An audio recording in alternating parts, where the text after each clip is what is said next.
Good evening. The August 24th meeting of the Evanston City Council will come to order. Would the clerk please take the roll? Councilmember Davis? Here. Councilmember Rogers? Here. Councilmember Hadakaris? Here. Councilmember Kelly? Here. Councilmember Harris? Present. Councilmember Isles? Here. Councilmember Newsma? Here. Councilmember Burns is out of the room, but he is here. Councilmember Sufferton? Here. And Mayor Vist? Here. We have a, please add Councilmember Burns to the roll. We have a full complement here, and so there is no virtual councilmember participation to approve under the next item. The next item on the agenda is my public...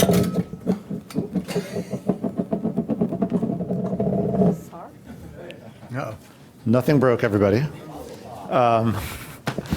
The next item on the agenda is my public announcements and proclamations, of which there are two. It is my understanding that there are not people here to receive either of these at this time, and they'll be presented on another occasion. So if presuming that's correct, I'll simply state that these are a proclamation proclaiming next month, September 26th, National Ovarian Cancer Awareness Month, as well as one honoring Abdul Haq Sadais, and we will properly celebrate those individuals and circumstances in the coming days and weeks. The next item on the agenda is the city manager's public announcements.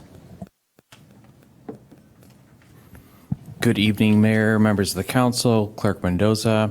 I do have a couple of announcements this evening. First up, we have a couple of really key staff members, truly long-term staff members from our Public Works Department who are retiring here in the coming days, and we wanted to take a moment to honor each of them. So first up, we're going to ask, I think Kevin might be out in the hallway. Kevin Johnson from Public Works will be first.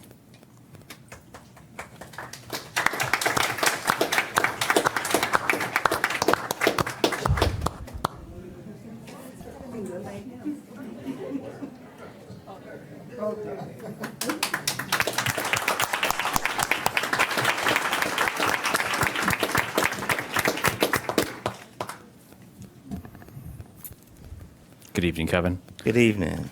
After 36 years of dedicated service to the city of Evanston, Kevin Johnson is retiring from the Public Works Agency. Kevin began his career as a seasonal worker in the summer of 1989, one day after graduating from high school, and worked his way through numerous frontline positions before becoming manager of field services. Throughout his career, Kevin's commitment to service extended far beyond any one role. As union president, he advocated for coworkers and strengthened the workforce. In management, he helped shape the Recycling and Environmental Maintenance Division and advanced programs and services that continue to this day.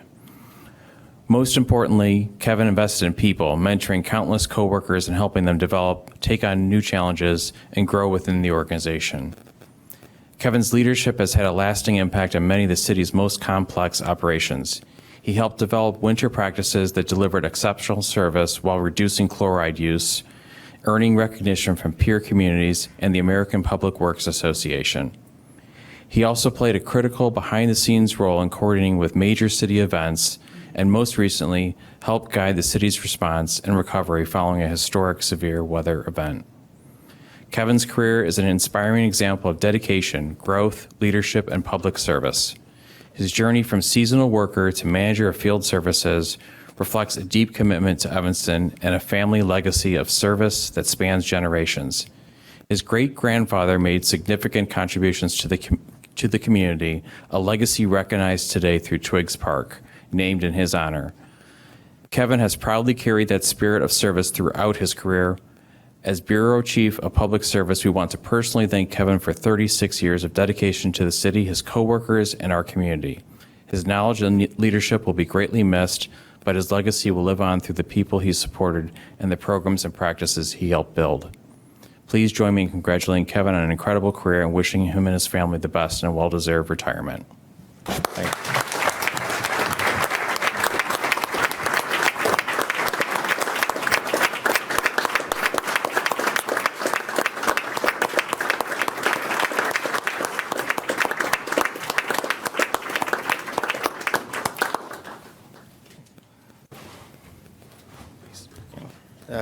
Good evening. Thank you for that. My name is Kevin Johnson, and I just want to say a few words. I sincerely appreciate the opportunities that I've encountered during my tenure with the City of Evanston. Over the years, I have enjoyed working alongside many talented individuals. As I reflect on my 36-plus years of service, I've consistently taken pride in serving the community where my family has lived since the late 1880s, including the work and relationships I have developed throughout this time. As I retire, I reflect on my commitment to the community, where my family has resided for nearly 140 years. The same community that honored my great-grandfather by naming a park after him, William H. Twiggs. Growing up here, my journey was not just about securing a job in the city, it was about giving back to the community that helped shape me. I'm not resigning, as I believe resigning means you're leaving a specific job voluntarily to do something else. I am retiring early. I'm not retiring early, I should say, I'm sorry. I'm retiring with the satisfaction of knowing that I committed myself wholeheartedly and have rightly achieved my full retirement. I want to thank everyone this evening. Thank you.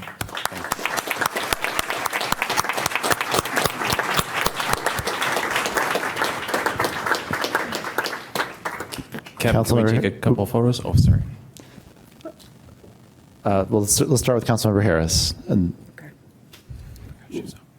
Mr. Johnson, I just wanted to take this opportunity to tell you thank you. You have never not answered my calls. In the second ward, we can make a lot of calls. But you've always been there with dignity, with urgency. And I just want to say that I appreciate that. Understanding the longevity is so important. And you won't be replaceable. And I appreciate having you been part of the staff for the time that I've been here and all the work that you've done. So thank you very much. Thank you.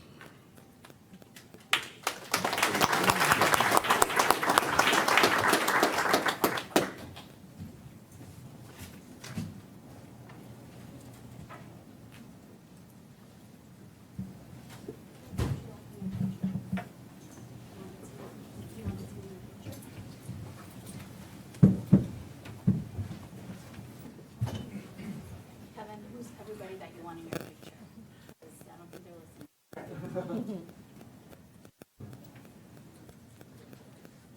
Kevin's my family, guys, so come on. Yes, I mean, you brought somebody out of retirement. Come on, Don.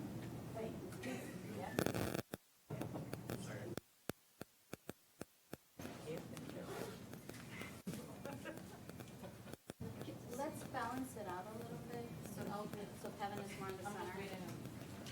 Okay.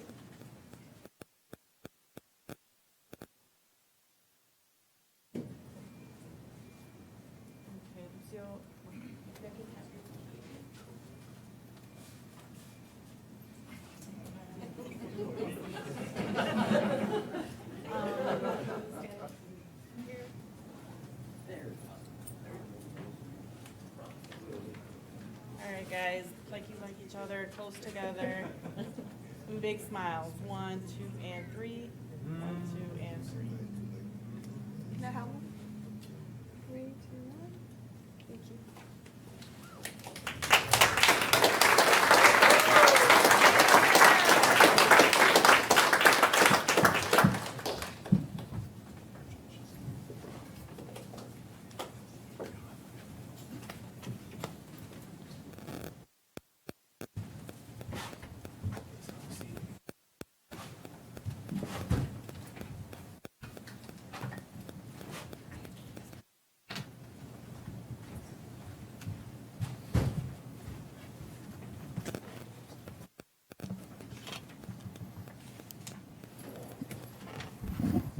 Okay, we have another longtime key staffer. Stephanie, would you mind coming up?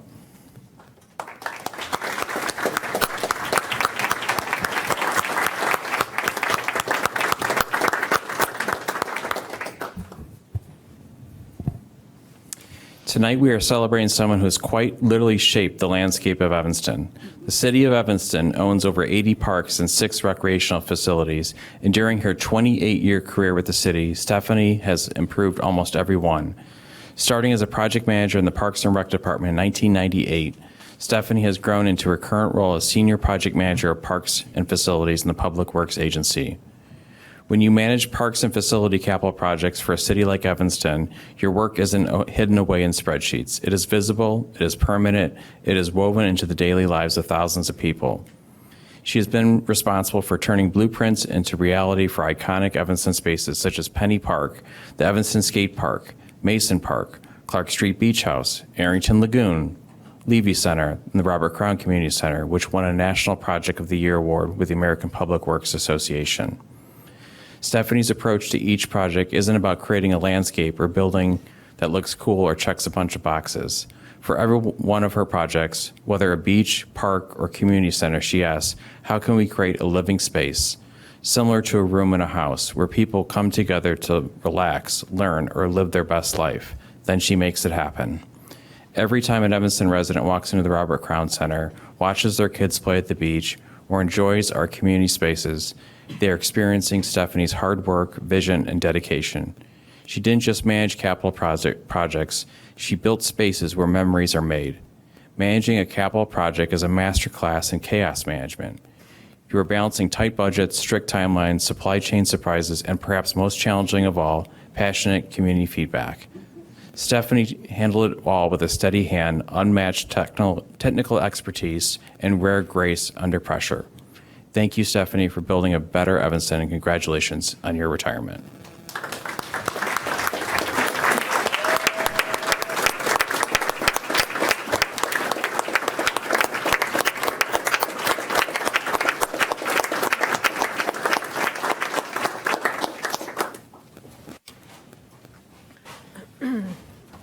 This is hard. I just have a few words. Good evening, Mayor Biss, members of the City Council, Clerk Mendoza, and City Manager Stowe. Thank you for taking time out of your busy schedule to recognize me this evening. I've spent most of my adult life working for this community, and it has shaped me in many ways.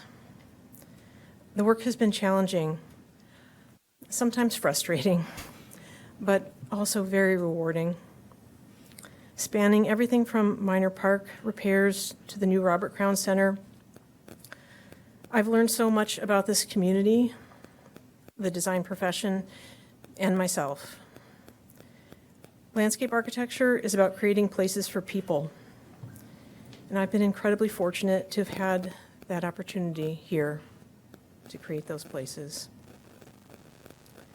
Helping to provide Evanston with places to gather, enjoy, and play is incredibly meaningful to me. And it's something that I take great pride in whenever I see it happening out there in the world. I want to thank the council, Evanston's residents, and my many dedicated colleagues for their trust and confidence in me through these many years. I hope that my work has helped make Evanston a better place for everyone. Thank you for allowing me to be part of this community. It has been a privilege, and I'm deeply grateful.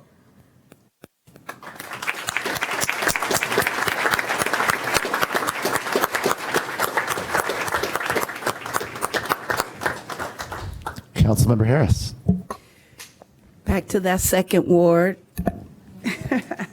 Stephanie, thank you so much. We got in the trenches in Mason Park, had to do again. The community input, I have also learned, is very important and can change the scope of anything that we do in Evanston, sometimes for right and sometimes wrong, right? But at least people have the opportunity to weigh in. And you took the many suggestions, the many calls, and I wanted to say thank you for that, and also thank you for the tips in Portugal. She gave me tips for my trip in Portugal. So thank you, they were helpful. You will be missed, and Evanston, whether they remember your name or not, they'll remember your work. So thank you.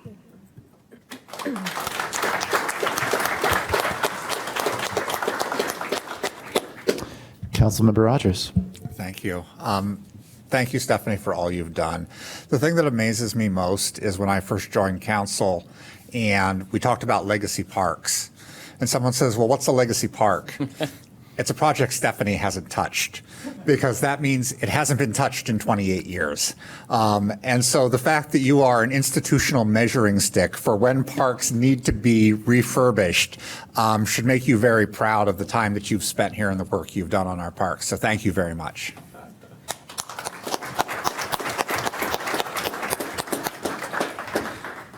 Councilmember Hadakatis. Stephanie, I just want to say thank you for the Twig Skate Park. Before I became a member of City Council, I just remembered your patience in dealing with myself and a bunch of teenagers who were very opinionated about what we wanted. And the amazing thing was, like, you really truly listened to our input and advice, and I think the project turned out great because of your listening skills and patience dealing with us. So thank you.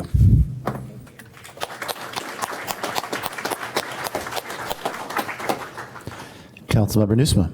Thank you, Mr. Mayor. I wanted to say something nice about Stephanie, so I checked my email to maybe give me some ideas for what I should say. And there's like I don't even know how many emails. 1 to 50 of many is what Google says. So it has been many projects and many emails and calls that we've enjoyed together through the years. So on behalf of the two-legged residents of the 4th Ward, I want to thank you for your work on Fitzsimmons Park and Larimer Park. On behalf of the four-legged residents of the 4th Ward, thank you for being a part of Dog E-Town, and I hope that you will be able to join us for the grand opening on August 30th. Thank you.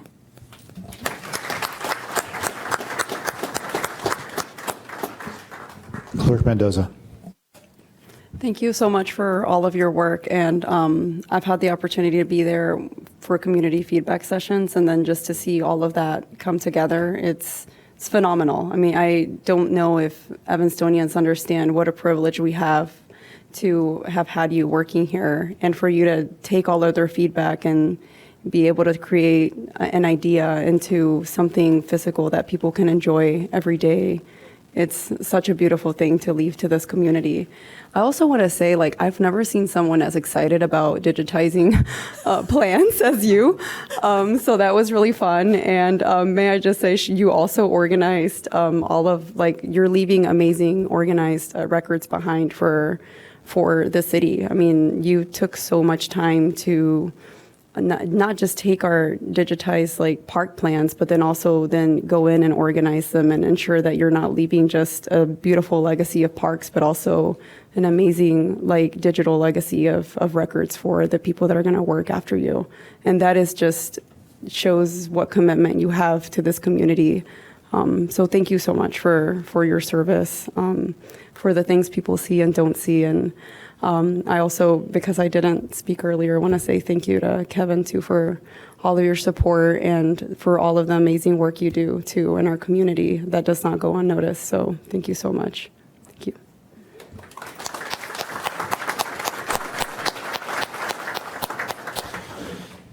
I'll just close by thanking both Stephanie and Kevin for truly extraordinary careers of public service that I think are, in some respects, bound together by just how completely enmeshed in the lives of every Evanstonian, whether or not they know it, the work that you two do is.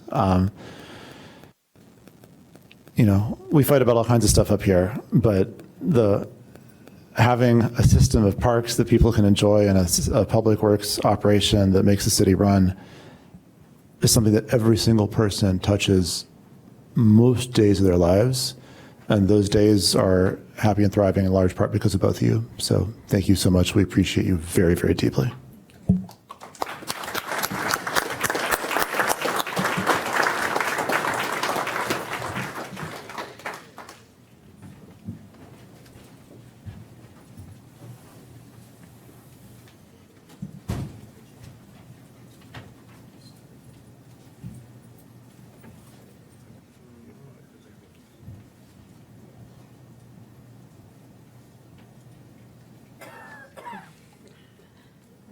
guys. Big smiles. 1, 2, 3, and then another one.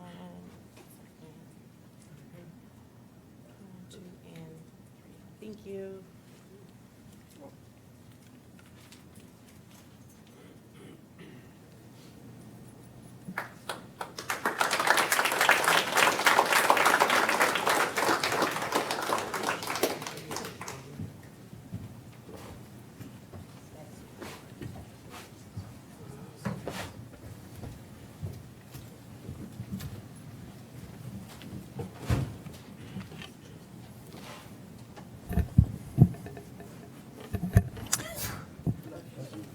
Next up will be a presentation on the Evanston Green Homes Pilot Program. Our Sustainability Manager, Kara Pratt, will introduce our presenter.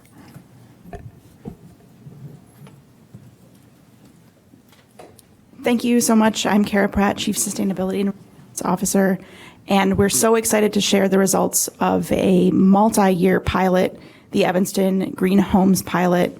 And so I'm going to pass the mic over to Miriam Sabat from the Center for Neighborhood Technology and to Lindsay Wade from Elevate to share the results.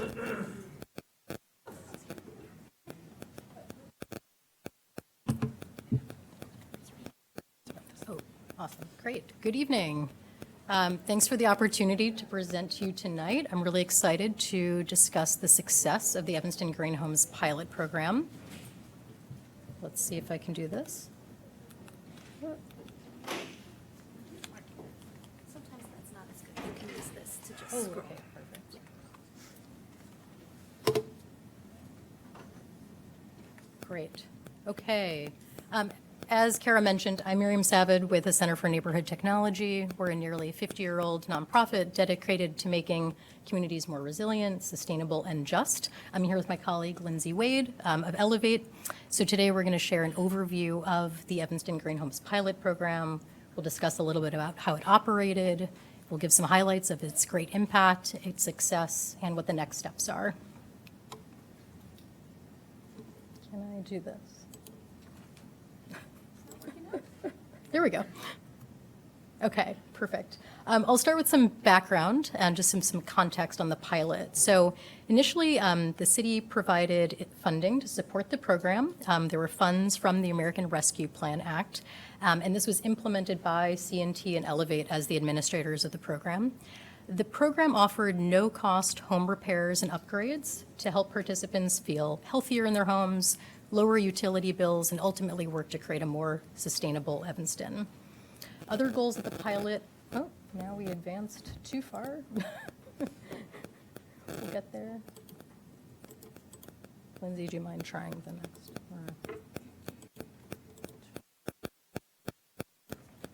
Let's try this. Oh, wait, no, it's not connected. Well, okay, we're ahead a little bit, that's fine. Sorry for the tech issues.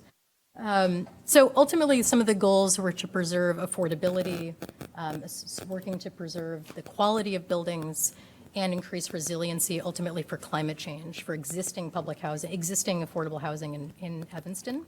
The pilot offered what we consider a new method for this, trying to demonstrate the value of a one-stop shop model and using a human-centered design to structure participant engagement. Perfect, thank you. Great. So planning actually started a number of years ago. It started in 2019. The city of Evanston initially received a grant to study climate-related housing vulnerabilities. C&T in 2019 and 2020, we engaged in a community-centered approach through a number of focus groups, community conversations, and interviews. And then we also conducted a vulnerability assessment, which explored the intersections of housing affordability, how it's threatened by climate change, social factors, as well as gentrification. So from that analysis and engagement, 2 census tracts were ultimately selected for this pilot.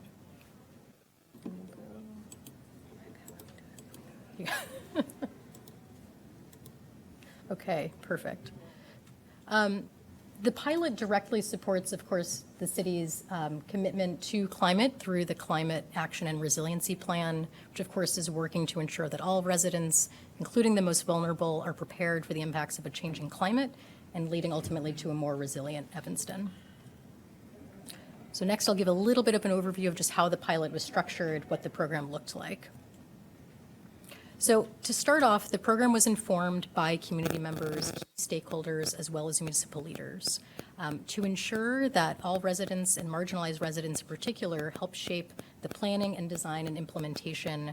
C&T organized 5 different focus groups of affordable housing residents and building owners, and we partnered with a number of community organizations and leaders to engage residents. Some of those organizations include Family Focus and Latinos in Evanston North Shore. One of the focus groups included landlords, 2 focused on renters and 2 with homeowners. 3 were held in English, 2 in Spanish.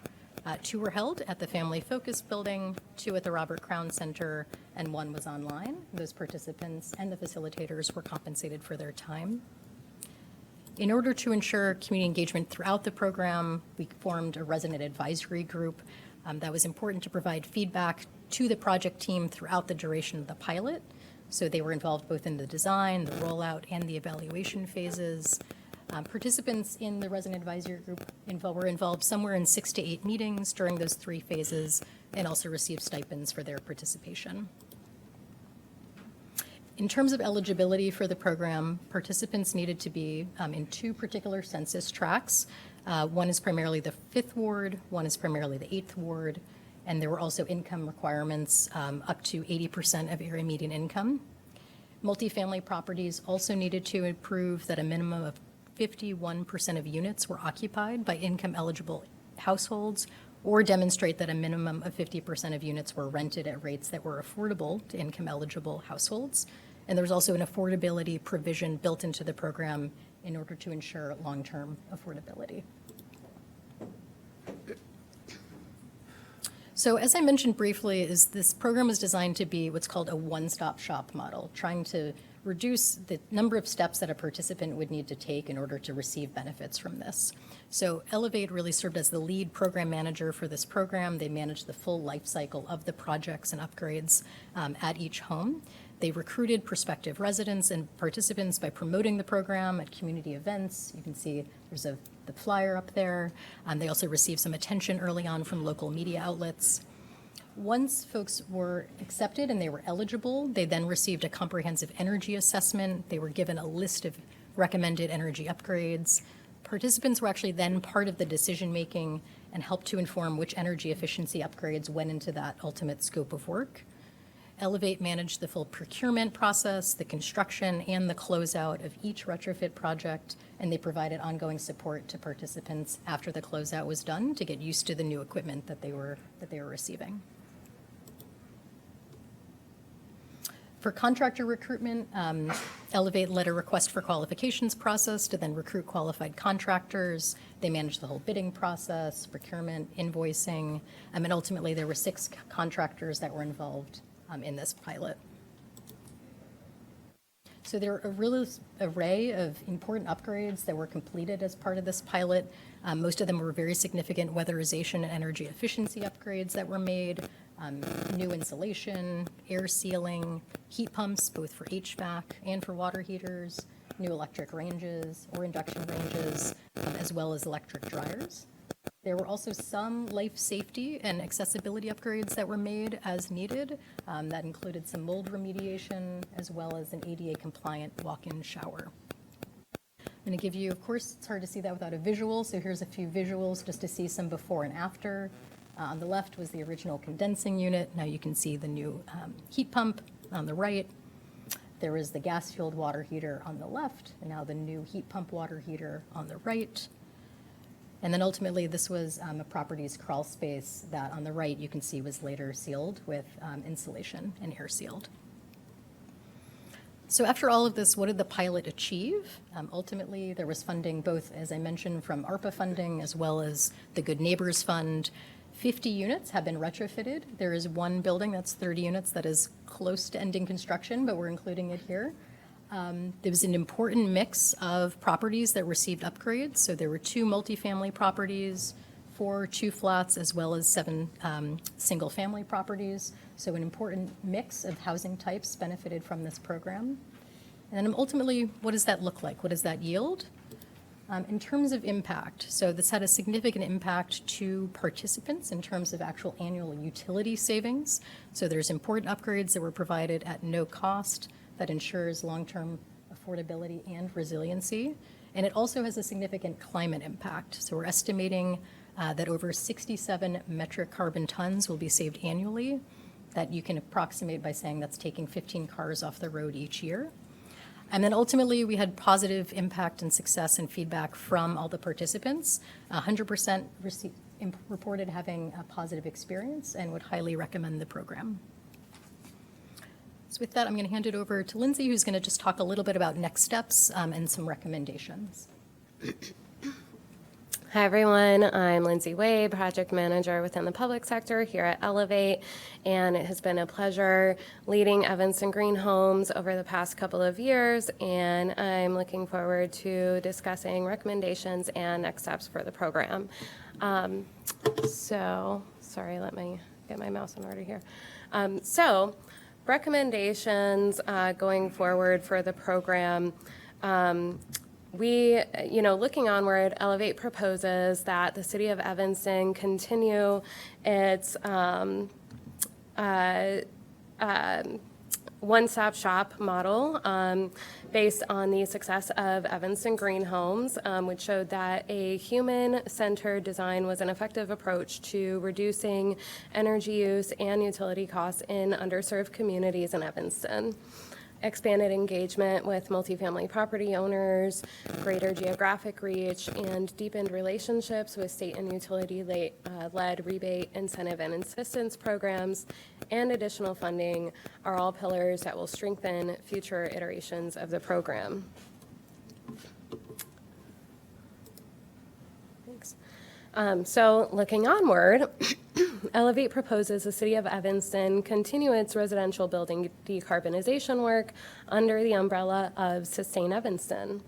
For the remainder of 2026, Elevate proposes targeting Evanston's largest multifamily buildings for comprehensive energy assessments that will aim to reduce energy use, prepare building owners for healthy building ordinance and building performance standards compliance, and will identify opportunities to improve resident health and affordability through identification of energy efficiency and electrification opportunities. Over the next several months, Elevate proposes assessing 4 to 6 buildings under Sustain Evanston Residential and providing them with strategic decarbonization plans. These plans will outline estimated project costs and energy savings and provide a map to connecting funding and financing resources, including local grants like Sustain Evanston. These services will advance Evanston's net zero carbon emissions goals and pave the way for potential continuation of this work into 2027.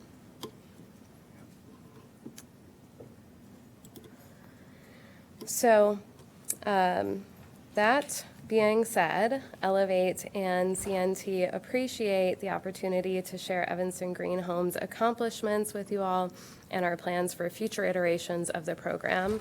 And we are very grateful for the council's and the community's leadership toward building a more sustainable Evanston.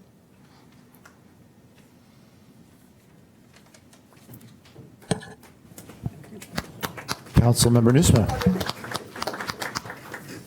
Thank you, Mr. Mayor. Really appreciate your work on this project and everyone who was involved at Elevate, at CNT, city staff, and a huge thanks to the community members who are on the advisory committee. This is a really important part of the work that we're doing under our climate action and resilience plan, and folds in very well to what we are doing with the Healthy Buildings Ordinance. Just a few follow-up questions. Most of the questions that I flagged to Kara earlier today that I was going to ask have already been answered by your presentation, so thank you for that. A question about the contractors that worked on this. Were any of them, how many were there, and were any of them Evanston-based? So there were 30 contractors who responded to the RFQ, and out of those, 9 were qualified. However, only 6 responded to our request for proposals out of those 9. and none of them had headquarters within Evanston. Okay. So this might be a workforce development or economic development opportunity to develop some of this capability in town. Absolutely.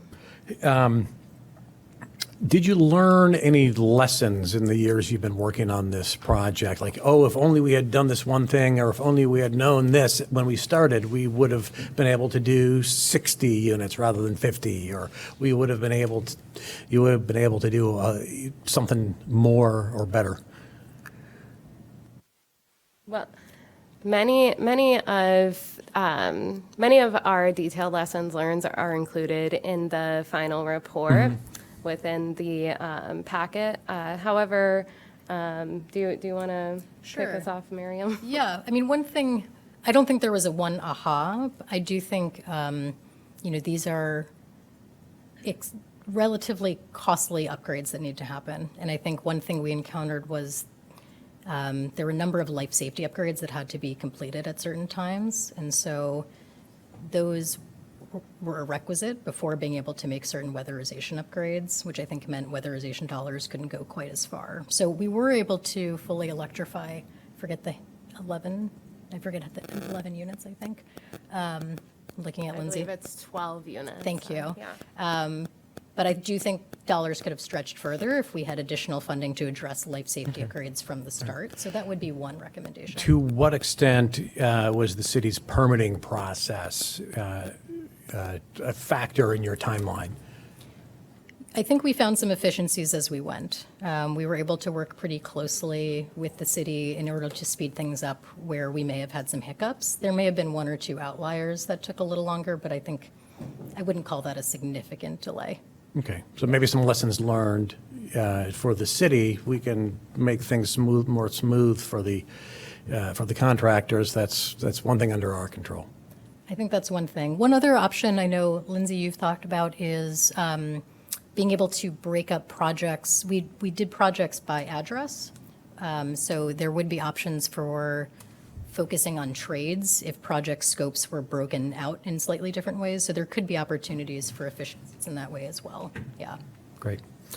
And then one final question from me, at least. If I appreciate your recommendations to kind of continue this work moving forward with multifamily buildings. How do we fund that? Looking at Carol.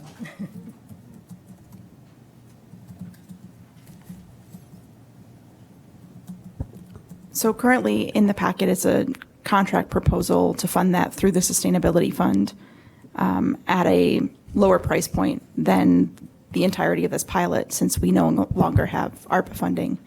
But I do think some creativity long-term would be needed to sustain funding for this. Okay, more to follow on that. Yeah. All right, thanks. Thank you very much. Appreciate it. Need to. Councilmember Rogers. Thank you. I would move that we receive and place on file the Evanston Green Homes Energy Pilot Program report. Seconded. Councilmember Rogers moves to accept and place on file the Evanston Green Homes Pilot Program presentation. Councilmember Davis seconds. Will the clerk please take the roll? Councilmember Davis. Aye. Councilmember Rogers. Aye. Councilmember Hakaris. Aye. Councilmember Kelly. Councilmember Harris. Aye. Councilmember Isles. Aye. Councilmember Newsma. Aye. Councilmember Sufferton. With 8 voting in favor and, sorry, 9 voting in favor and none voting against, the motion carries and the presentation is accepted and placed on 8.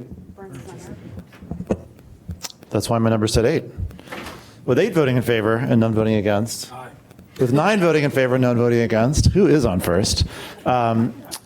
The motion carries and the presentation is accepted and placed on file. And I just want to echo everyone else's thanks for your work to both your organizations as well as the city's team. It's an exciting project. And finally tonight, as discussed previously, staff will present on credit card fees implementation. Deputy CFO Clayton Black has a short presentation. Good evening, Mayor, members of the City Council. Clayton Black, Deputy CFO.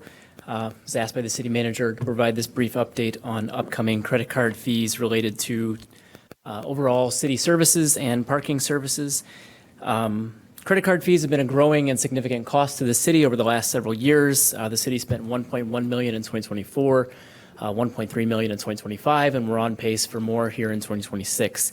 Nearly half of those costs come from the parking fund, where it's driven by a very high quantity of very low value, low volume, low dollar transactions. During the 2025 budget process, the City Council reviewed a menu of options to reduce reliance on city reserves. Two of those options received the strongest level of support from the members of City Council. Those were to pass through credit card fees for both parking and non-parking transactions. Both of those were the top two responses through that survey. Based on that feedback, the City Council directed staff to begin collecting convenience fees as quickly as possible, and that direction is reflected in both the 2025 and 2026 budgets. We just got the results of a Northwest Municipal Conference survey that shows that 8 out of 14 of our neighbors are charging a similar fee on all credit card services, ranging from 2.25% in the village of Schaumburg to 3.75% in the village of Arlington Heights. So we're in the process of passing along this fee. It has taken some time. We've worked with Corporation Counsel to ensure that we're following state laws regarding credit card pass-along fees. Additionally, the city has a number of vendors and services where we collect money that are used across the various different departments. So it's taken some time to sit down and work with each of the departments and their vendors to start establishing some of these contracts. And additionally, we're working on a large project to modernize our cashiering system with the EUNA Solutions. Once this is implemented, we'll begin passing along a 2.23% credit card fee for all online and in-person payments made with a credit card. This rollout is in several phases. The first phase is for transactions at the police, fire, and city clerk.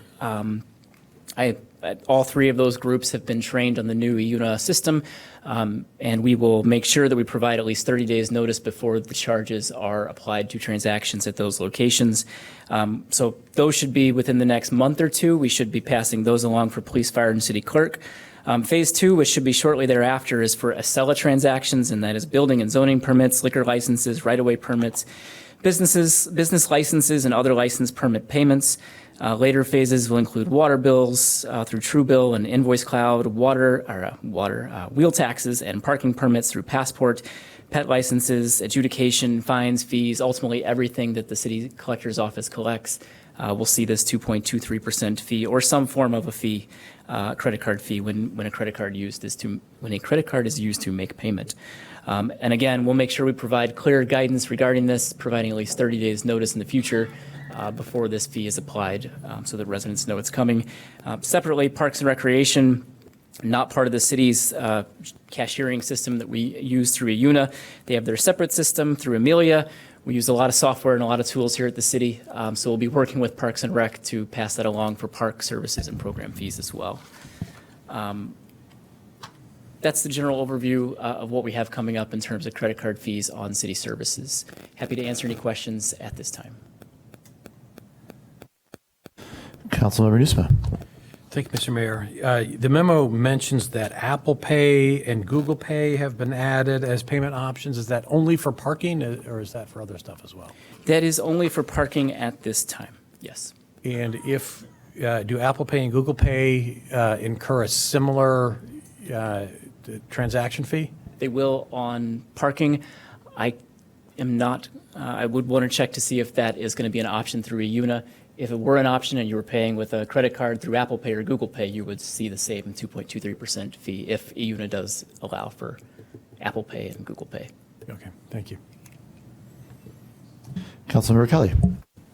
Thank you, and thank you for the presentation. I would just ask, I know the intention, I was, behind pushing this forward, but I wouldn't want this applied in any situation where someone cannot use an alternative method such as a debit card, which you cannot apply a surcharge onto or write a check. So that would be our parking app. I believe you can't use a debit card, right? So the intention was that folks would have the option to avoid that through other means. And so I would ask that we not apply this in a situation where there's no option but to get hit with that fee. Thank you.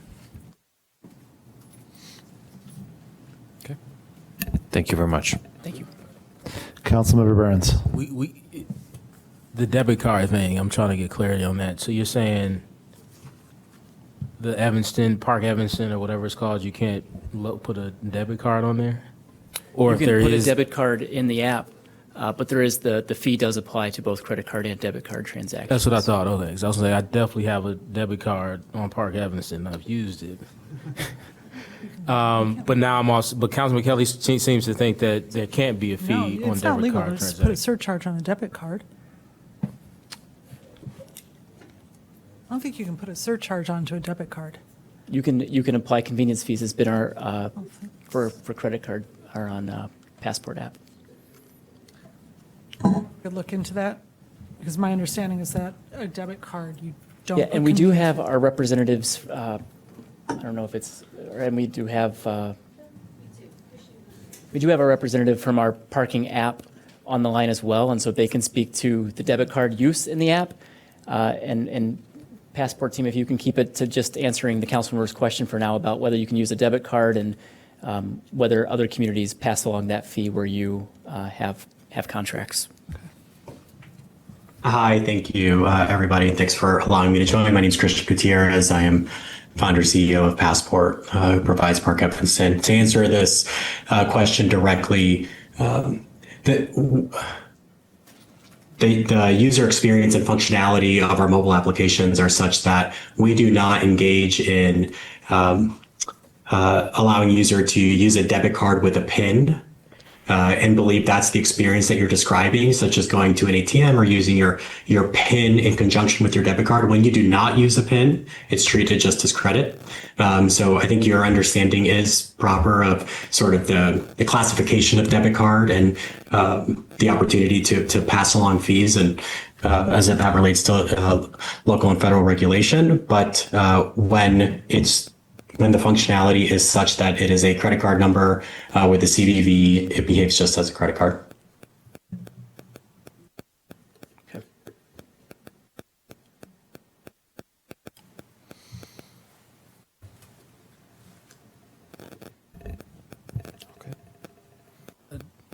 I guess I would just finish up my comment by saying I do not think the city is in a position to take on these costs. We continue to hear that that taxes generally in Evanston, cost of living in Evanston is high, and so and while this could impact that by sales tax revenue, I think what the data suggests is that since this change, we haven't seen a reduction in Park app usage. Is that true? That is correct, and Mr. Gutierrez could. Go ahead. I think people are Sorry. still Feel free. parking at the rate they did before, so they're presumably still shopping in these districts at the rate they did before. And if that changed significantly, then I think we would need to take a look at it. And so if that's true, I would like long term to just see like what can we do? Is there anything else that people can do outside of keeping coins in their cup holder to avoid the fee? And then is there a way that we can get a better deal, whether that's renegotiating something at a later point, working with another vendor, but just long term, just figuring out how we can reduce those fees. Okay. Good evening, honorable members of council. My name is Karina Sanchez, and I'm the deputy city manager. In regards to any impact to Park Mobile specifically, as a matter of fact, when we did a comparison. Passport, thank you. Yeah. Thank you for the clarification, Christian. Since July 1st, when the pass-through fees have been implemented to now, we've actually seen a 4% increase in the usage of the mobile app. So we have not seen a negative impact to any of that. There was another question you also asked. I'm sorry, what was it? I think that was really it. Just trying to figure out long term what we can do to reduce the fee. If there's any other way besides using, paying with money, paying with coins, if there's any other way we can reduce or allow people to avoid the fee. I will say, if they use the kiosk and use coins, there are no fees for using the coins. When our partnership with Passport is, in regards to the fees, the percentage when it comes to credit cards, and I'll let finance, they are the experts to explain more on that. I believe that that's something that's established through the banks. But with Passport, the fee that they charge is only the only way that they generate revenue is only if there is an actual transaction. So our relationship with them is that they work closely with us. They take on any scope changes or requests to change the software when we ask them to do X, Y, and Z. They don't charge us for that. The only way that they generate a revenue is there's actually a transaction. So our contract with them is up at the end of next year. We will confer with council of what they're looking for, but I would say right now that the relationship and the partnership we have with Passport has been one that has been very beneficial to the city. I believe we have one of, if not the lowest fees per transaction that they charge. And again, the ability to have the opportunity to work with them where they take on all the requests and they're not charging us for that, I think it's a big financial benefit to the city.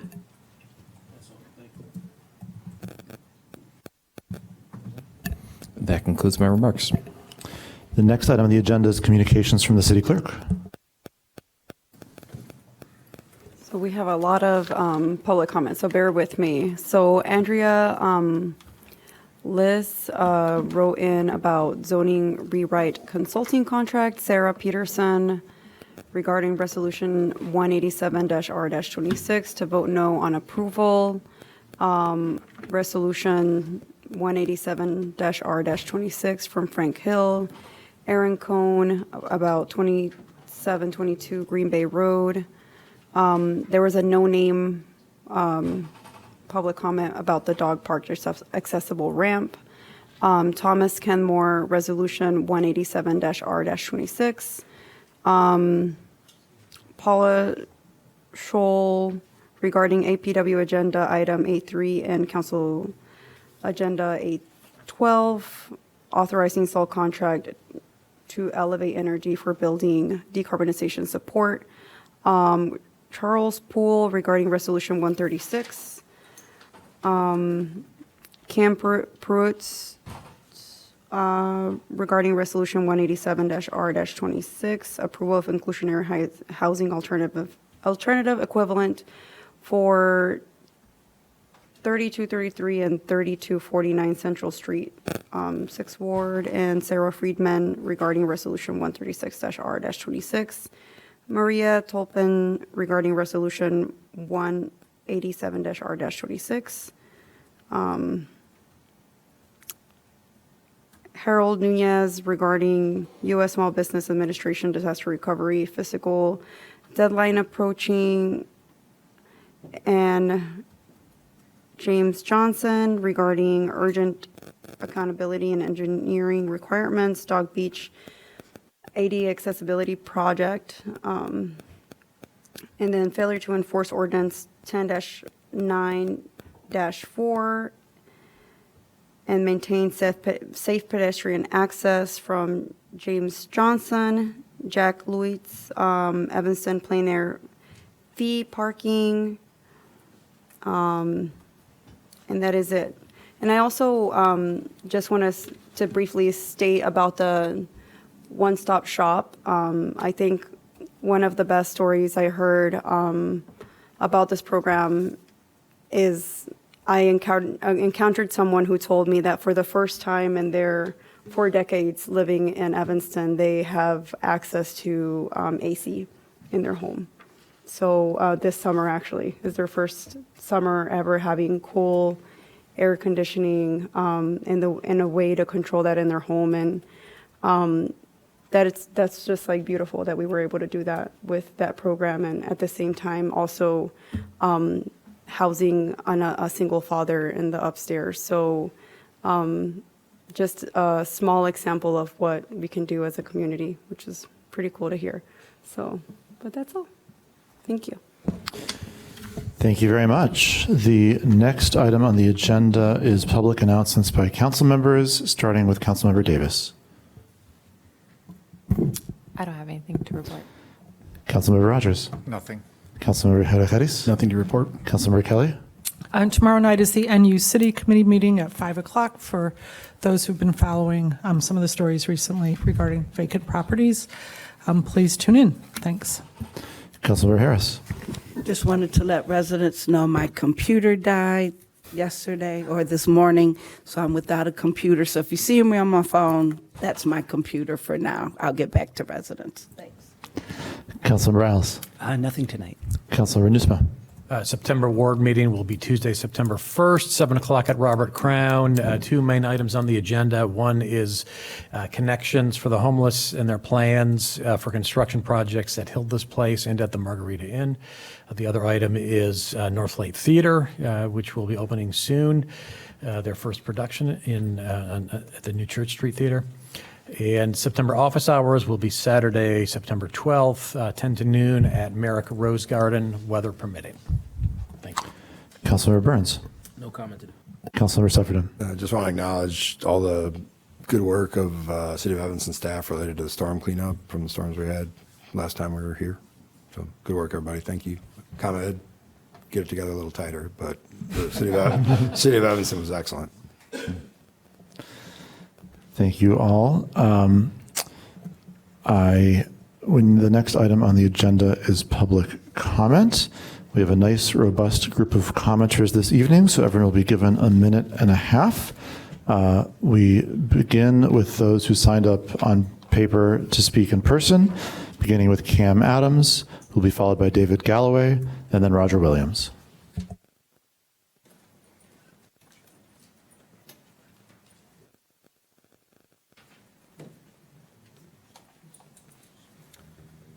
Good evening. My name is Cam Adams. I live at 2421 North Kimball Avenue in Chicago, and I manage and coach a baseball team in the Metro Collegiate Summer Baseball League of Illinois. I'm here to support the youth sports facility at 2722 Green Bay Road. I talk to coaches across the suburbs all year. Practice space is one thing everyone is short on. Players and families and coaches often cross city lines just to get to it, and that access keeps disappearing. Just this spring, I lost my field to a team I'd used decades, weeks before opening day. Indoor access is much harder to find, and in Illinois, it's their only option for half the year. There's a lot less of it, and much of it is controlled by travel organizations. I evaluate college baseball players. The ones that are playing at 19 are generally the ones who had somewhere to practice in the winter, going back to when they were 10 or 11. Travel programs are typically the path to that kind of facility access, and families who can't afford one lose on those months every year. A place where kids can practice, train, and go to camps and clinics is exactly what there isn't enough of. Baseball is my sport, but softball, soccer, and other sports are all short the same thing. Spaces like this close all the time, and they very rarely open. I recommend you to approve. Thank you very much. The next speaker is David Galloway, who will be followed by Roger Williams, and then Frank Hill.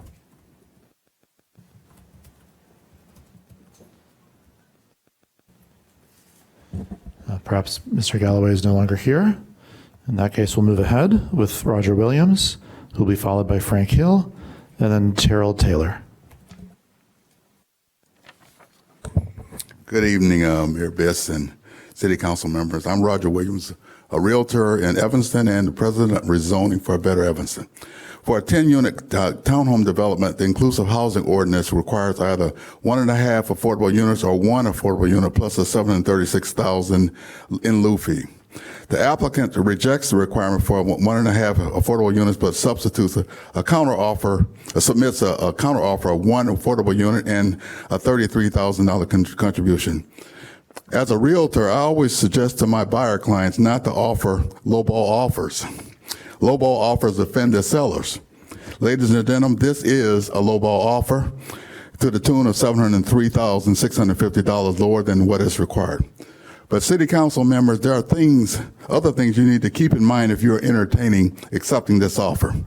Loss of public trust is one. Residents will come to believe that rules or ordinances do not really matter if no one follows them, checks them, or they can be negotiated away. Secondly, wasted resources. City Council wastes time and money writing ordinances that mean nothing. Third, erosion of respect. Developers will soon learn that your ordinances are not real, not firm, but can be negotiated away. Therefore, I urge you to stand behind the terms of the exclusionary housing ordinance. Do not compromise the ordinance. The IHO contributes to Evanston's affordable housing goals, which many of you say that you believe in. Thank you. Thank you very much. The next speaker is Frank Hill, who will be followed by Terrell Taylor, and then Kyle Voiles. Hi. Good evening. Frank Hill, 7th Ward homeowner and Vice President of Rezoning for Better Evanston. As Roger said, under the current IHO, the townhome project on Central requires either 2 affordable units or 1 unit plus a $736,650 fee in lieu. The developer's alternative equivalent proposal offers 1 unit and $33,000 contribution to the Affordable Housing Fund. This violates the plain language of the IHO, which requires that any alternative proposal provide affordable housing to an equal or greater extent than the IHO itself. The developer cites financial hardship, but this hardship was the result of the developer's own, perhaps IHO ignorant, force of a vote at the Land Use Commission on March 11, 2026. Unsurprisingly, that vote was not in their favor. They then submitted a new project proposal for the site on July 8, 2026, and so it is subject to the new IHO. Ignorance of the law is no defense. If council votes to waive over 95% of the fee required by the IHO, it sets a precedent and signals to future developers that Evanston won't necessarily enforce the IHO if pressed.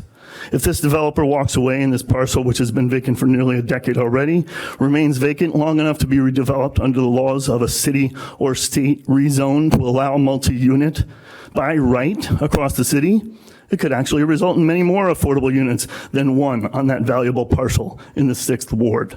Enforce the IHO as written. Approve Code Studio. Let's not delay anymore. Thank you very much. The next speaker is Terrell Taylor, who'll be followed by Kyle Voiles and then Joe Capriel.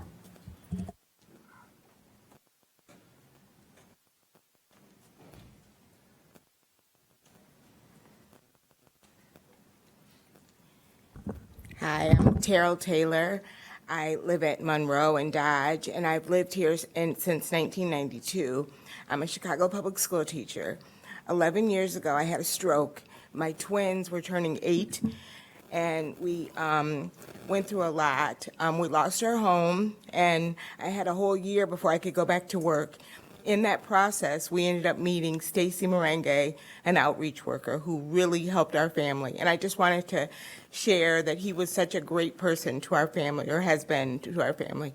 My twins are now sophomores away at school. My daughter's at Howard, and my son is an NCAA fencing athlete at Wheaton College outside of Boston. And Stacy was integral in making sure that they got what they need during that time.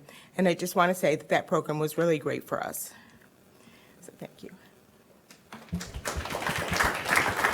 Thank you very much. The next speaker is Kyle Voiles, who'll be followed by Joe Capriel and then Patrick Hughes.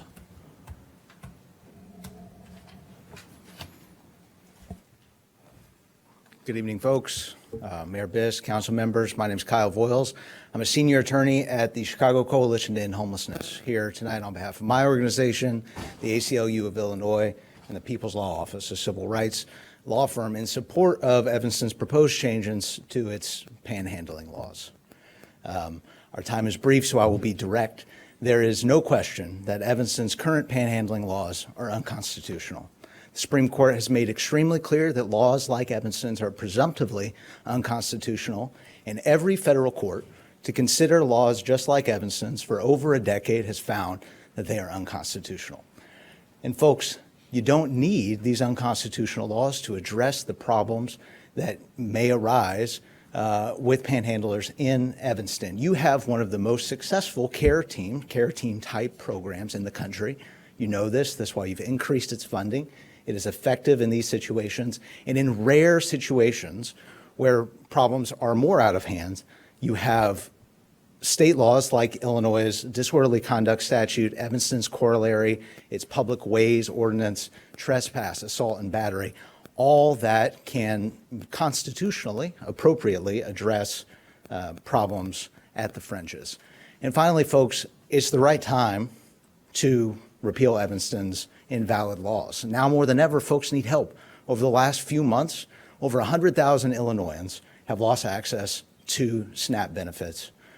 Just 3 months ago, there were 2,000 households in Evanston that needed SNAP benefits. There are fewer now. Thank you, folks.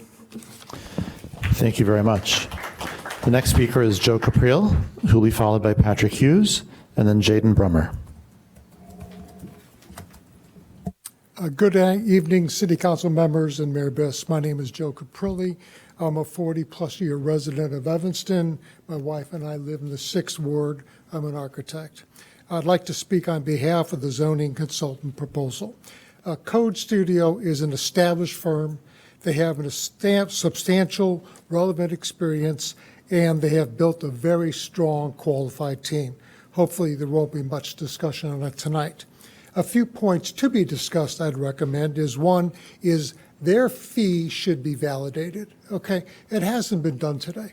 I'm not saying it's not a fair fee, but it should be brought to the public of is that appropriate cost for the services.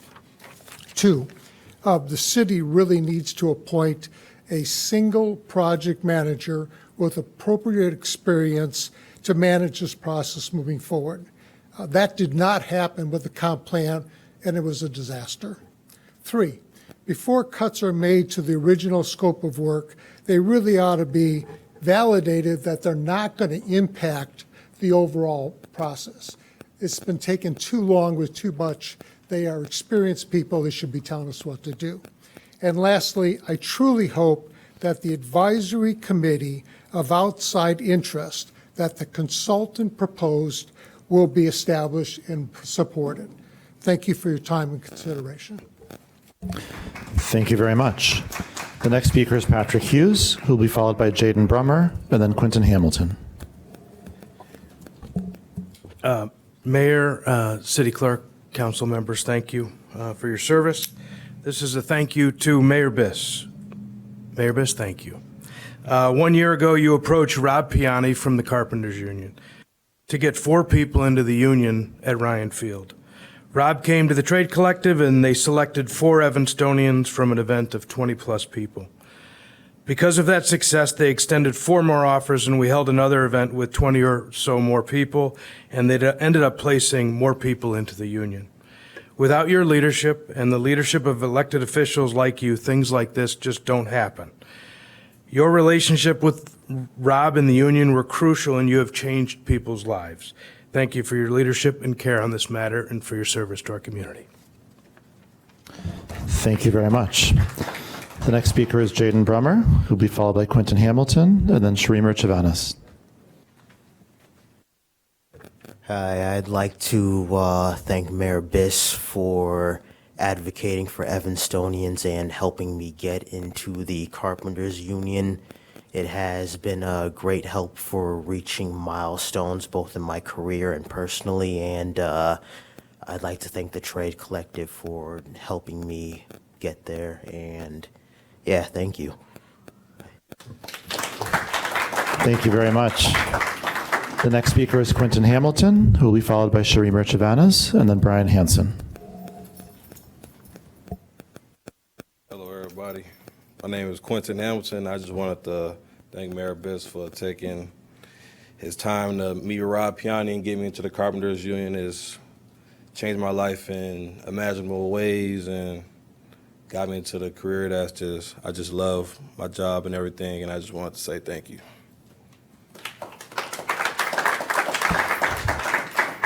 Thank you very much. The next speaker is Shreemer Chivanis, who will be followed by Brian Hansen, and then Olin Wilson-Thomas. All right. Good evening, Mayor, Council members, and Clerk. My name is Shreemer Chivanis, Associate Director of Advocacy, Connections for the Homeless, where we served almost 3,300 Evanstonians in fiscal year 2025. With regards to Central Street proposal, we value the opportunity created by the IHO and believe it should be implemented as written. Evanston needs more affordable housing, and any alternative equivalent option should provide an equal or greater affordable housing benefit than what's required under the ordinance. This decision will set an important precedent, for how affordable housing requirements are interpreted and applied in the future. Upholding the IHO as written will reinforce the city's commitment to consistent, predictable, and equitable housing policies. It'll also provide clarity for future developers by demonstrating that affordable housing requirements are applied consistently, ensuring that all projects are evaluated under the same standards and expectations. Speaking to the consultant approval, the zoning rewrite represents an important opportunity to address housing stability. It also addresses to expand housing options and ensure that our land use policies reflect the needs of current and future residents. We urge you to select a zoning consultant tonight because the housing challenges facing the community and our clients particularly are real and immediate. Residents can't afford any more pause in this process, and our community needs action and deserves a timely zoning update process. Thank you. Thank you very much. The next speaker is Brian Hanson, who will be followed by Olin Wilson-Thomas, and then Jeff Smith. Hello, everyone. Hope you're doing well this evening. I'm Brian Hanson. I'm a 25-year resident in the 6th Ward in Evanston, live in a single-family home. I'm here to talk about two housing issues. The first is the Central Street applicant regarding the inclusionary housing ordinance. Good arguments have been made already, but I just want to emphasize one number, 4.4% of what we required. If we set this precedent, it's really a little bit ridiculous. And if I were a developer, I would use that as the ceiling, not the floor for my offer.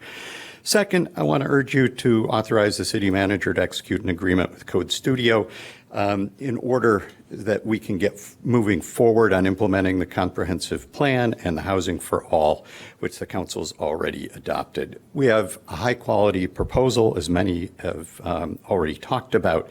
In the last meeting, people were concerned about there weren't more proposals. I think we all would wanted more proposals. But I do want to thank my own older person, Tom Suffredin, for asking a set of really good questions about the city's past experience and what would be required to rebid this. And in listening to that exchange and the fact that this is a similar number that we've received to similar calls in the process, and we're looking at least 13 weeks in the best case scenario, and housing issues don't really go at best case scenarios around here. Delay would impose a very big burden and slow this process down. So I urge you to make this agreement. Thank you. Thank you very much. The next speaker is Olin Wilson-Thomas, who will be followed by Jeff Smith, and then Sherry Maremont. Good evening. My name is Olin Wilson-Thomas, and I'm a 9th Ward resident. I'm here tonight to speak in opposition to the proposal by Crocia Properties to contribute just $33,000 of the $736,000 it owes towards the city's affordable housing fund to construct its townhome proposal on Central Street. In their request for an alternative equitable compliance pathway, the developer asks the, quote, village of Evanston to allow a significantly reduced in lieu contribution to the city's affordable housing fund due to, quote, significant practical and economic challenges in the, quote, project design, financial structure, and development timeline. They go on to say that, quote, in light of these circumstances, they can't make the full contribution. In light of what circumstances? They sound like my peers trying to meet a word count on their English essay. I don't know what they're saying here. They're giving us the runaround. They failed to say clear reasons.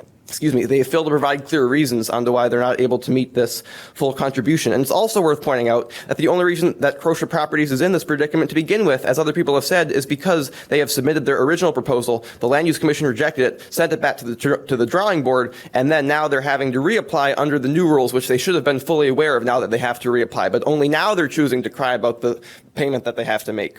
So the whole point of the in lieu payment structure is to allow developers to contribute what they rightly owe when building a property, nothing less, nothing more. So instead of having to build 2 units, they only need to build 1 and pay cash for the other 0.5. That is fair. What isn't fair is allowing a luxury home developer to pay less than 5% of the required contribution, even while they're specifying what they're unable, even when specifying, not able to specify what they're, you get the point, not able to specify. Thank you very much. The next speaker is Jeff Smith, who will be followed by Sherry Maremont and then Eric Passett. Good evening, members of the council, and I do agree with my brother Owen on sticking to the IHO on 3233 Central, but I'm here to mainly talk about the Code Studio contract. Although getting only 2 bids is really troubling, I have little doubt that Code Studio, if they were granted the freedom to use their talent with integrity and independence, could draft a pretty solid zoning code. Their resume is pretty impressive, but we all know that humans can be induced to abandon integrity and independence. So I also have little doubt that if the heavy-handed means and methods we saw throughout the Envision Evanston process are replicated in a zoning rewrite, if public process is seen as just window dressing for preformed conclusions, the results would include dissatisfaction, division, resentment, and maybe a lot worse. And that would come at a great cost to our community in every way. It would reflect well on no one. So I ask this council to remove the so-called contract details that would seem to cut corners on graphic visualization, because Envision had no charrette. Don't skimp on the public engagement that will draw first and foremost on the knowledge and experience of our community. If Evanston is to achieve the greatness that our potential promises, it must be united. That means owning up to the shortfalls that manifested in the planning. A zoning rewrite can't be a sell job. It must lean into the commonalities and collective wisdom of all of Evanston and must be first and foremost for Evanstonians. Thank you. Thank you very much. The next speaker is Sherry Merrimont, who will be followed by Eric Passett and then Linda Damashek.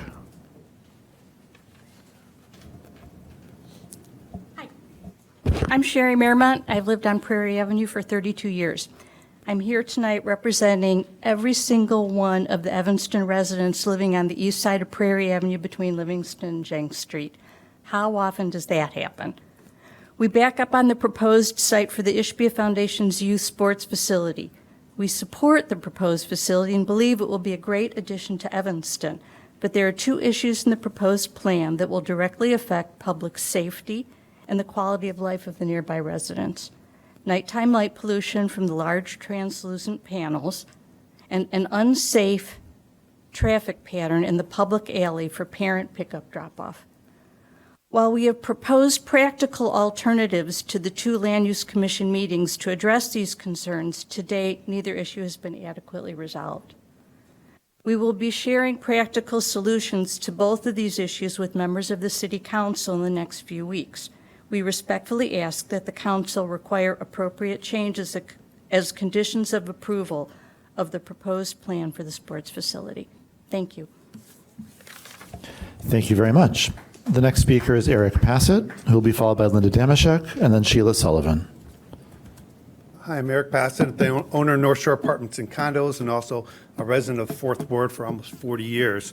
And I'm here, I read the Evanston Roundtable article about basically is Evanston impossible to work with or tough to do business with. I would say nearly impossible. Being a landlord for almost, or a property manager for almost 35 years in Evanston, I would say we've gone from mildly impossible to nearly impossible. I like the point you brought up. Every time the healthy building ordinance, you're not backing down on that at all and trying to work with us at all. 100% emissions free. All you're going to do is kill affordable housing. I mean, I don't know how you can't see that. We represent buildings. If you look at our website, I've said it 1,000 times. We represent buildings. Almost every single one of them could be so-called affordable housing. You put that ordinance into effect like you're going to do, I can see it, you're going to kill all that because, you know, all those buildings are going to have to spend $1 million plus on their buildings. So as most of the owners I work for are close to 80 years old, 70 years old. Once they pass, they would normally just pass on their buildings to their kids and then hold on to them. I'm advising them to sell, and I hope they do. You'll get exactly what you're looking for, non-affordable housing in Evanston. Thank you very much. The next speaker is Linda Damashek, who will be followed by Sheila Sullivan and then Lindsay White.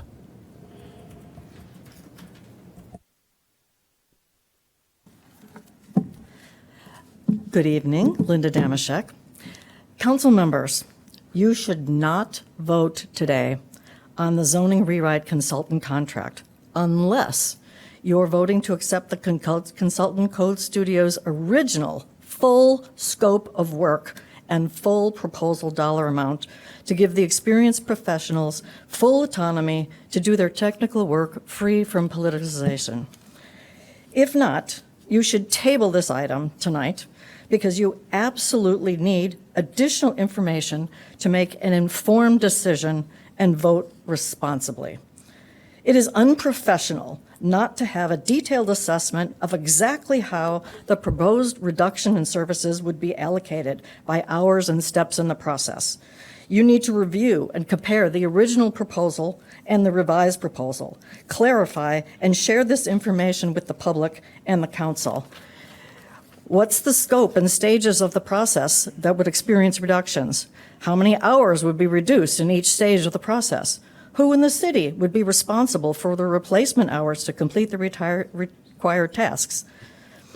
Additionally, the 3D zoning models are an integral visual component in decision-making and should be absolutely mandatory, not optional. $30,000 more is money very well spent. The city staff should not reduce working group oversight, set agendas, decide who will invite and who will be excluded from public input sessions, document feedback from public input sessions, and decide where and by how much the consultant will be reducing their participation. Evanston deserves a quality product from a professional firm, not diminished by cost reductions that are unclear, easily manipulated, ultimately by political considerations. Thank you very much. We have already experienced this dynamic in previous Thank you very much. The next speaker is Sheila Sullivan, who will be followed by Lindsay White. Evolved in this effort.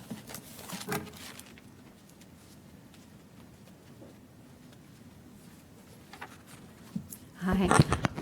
My name is Sheila Sullivan. I'm speaking on behalf of the Southeast Evanston Association, SEA. Please table Resolution 136R26 for now, authorizing the city to execute the agreement with Code Studio.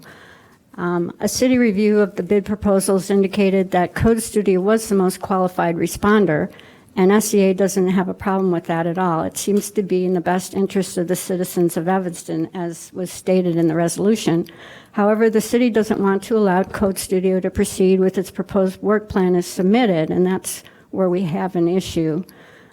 Section 2 of the resolution is authorizing the city to negotiate any terms of an agreement as may be determined to be in the best interests of the city. That's a red flag to me. Authorizing this negotiation seems to be simply a green light for the city to legitimize predetermined desired zoning outcome, an outcome which does not align with the ideals of SEA or a sizable portion of Evanston's longtime residents. The city wants to reduce costs by adjusting the LOE in unspecified ways. This is troubling. A rigorous comparison must be made between the contractors, the original proposal, and the city's proposed reductions in terms of tasks, level of effort hours, justification for changes, qualifications, professional levels, etc. I've struggled through federal acquisition regulations. We don't want the working group oversight reduced. If Code Studio is selected, we ask the city preserve the full draft and final work plan effort. Further, Code Studio should be allowed to present its proposed approach and work plan in a public forum to explain how it will evaluate low-intensity residential districts, targeted growth, and broader zoning changes. Thank you very much. Thank you. The next speaker is Lindsay White.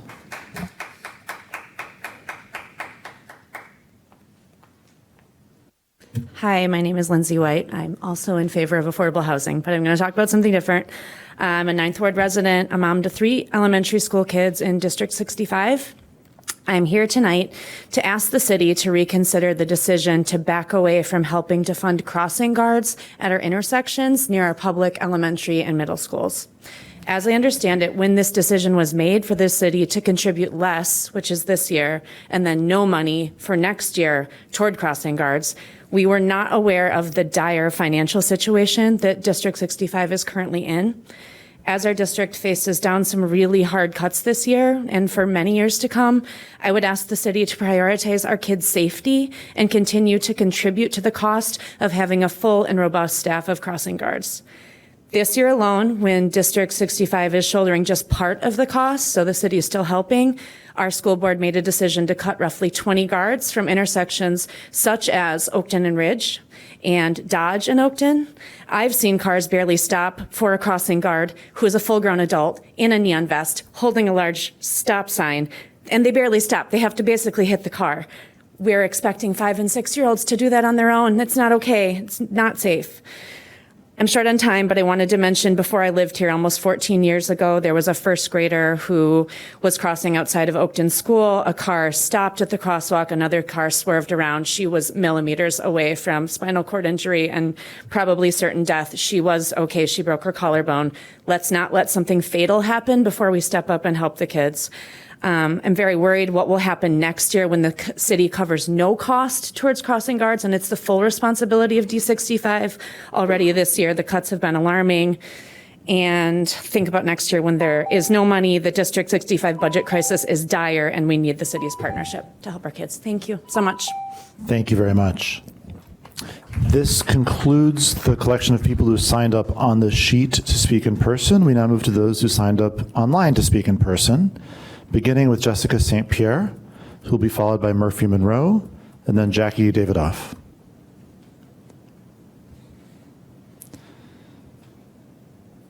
If Jessica St. Pierre is not here, we'll move ahead with Murphy Monroe, who will be followed by Jackie Davidoff, and then, Murphy Monroe will be followed by Jackie Davidoff.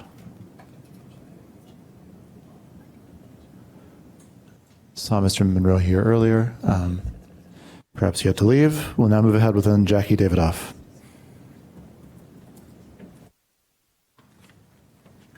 Hi, Mayor Biss and council members and staff. I'm Jackie Davidoff, 7th Ward resident, and I'm here to speak about the inclusionary housing exception requested for 3233 Central.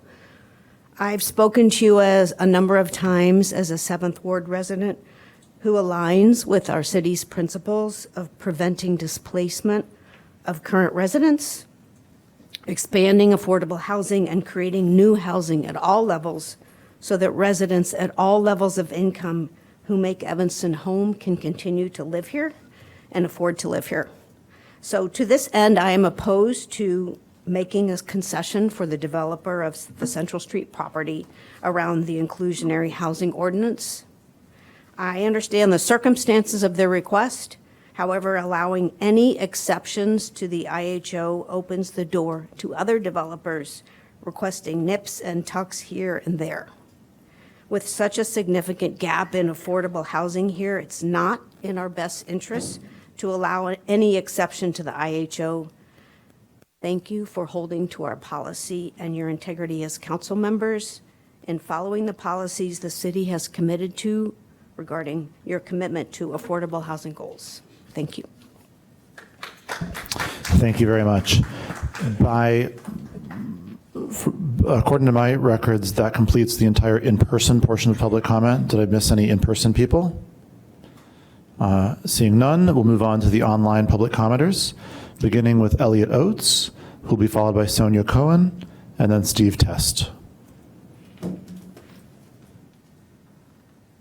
It looks like Mr. Oates is not in the Zoom, so we'll move ahead in that case. Oh, sorry, I apologize. So the next speaker is Sonia Cohen. I missed someone. It'll be Sonia Cohen, followed by Mary Rosinski, and then Steve Test.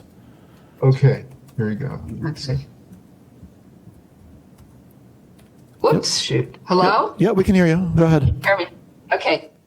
Okay. Thank you, council members. I live at 2707 Prairie Avenue, directly across from the alley from the proposed sports centers. I am supportive of the sports center. However, I was deeply concerned about the HBF Foundation blocking our alley and using it for apparent stacking lanes. Amendments added at the Planning and Development Committee tonight should keep the alley clear for residents and business traffic and keep the stacking lane on the foundation property. That is a great thing. However, the 8-foot stacking lane will be contiguous with the alley, and I think it is important that there is a physical barrier between the stacking lane and the alley for the safety of children. A physical barrier will ensure children cannot exit vehicles in or near the alley and then walk towards the building while vehicles are entering, exiting, or waiting in the area. There are examples in Evanston where businesses with parking lots adjacent to residential neighborhoods maintain a clear physical boundary between private parking operations and a public alley. For example, Trader Joe's and Binny's Beverage Depot on Chicago Avenue, Dunkin' Donuts and Whole Foods Market on Green Bay Road. A physical barrier or a fence is important to protect children, and there will be a lot attending the sports center. So that's it, and thank you for your consideration. Thank you very much. The next speaker is Mary Rosinski, who will be followed by Steve Test, and then Aaron Cohen.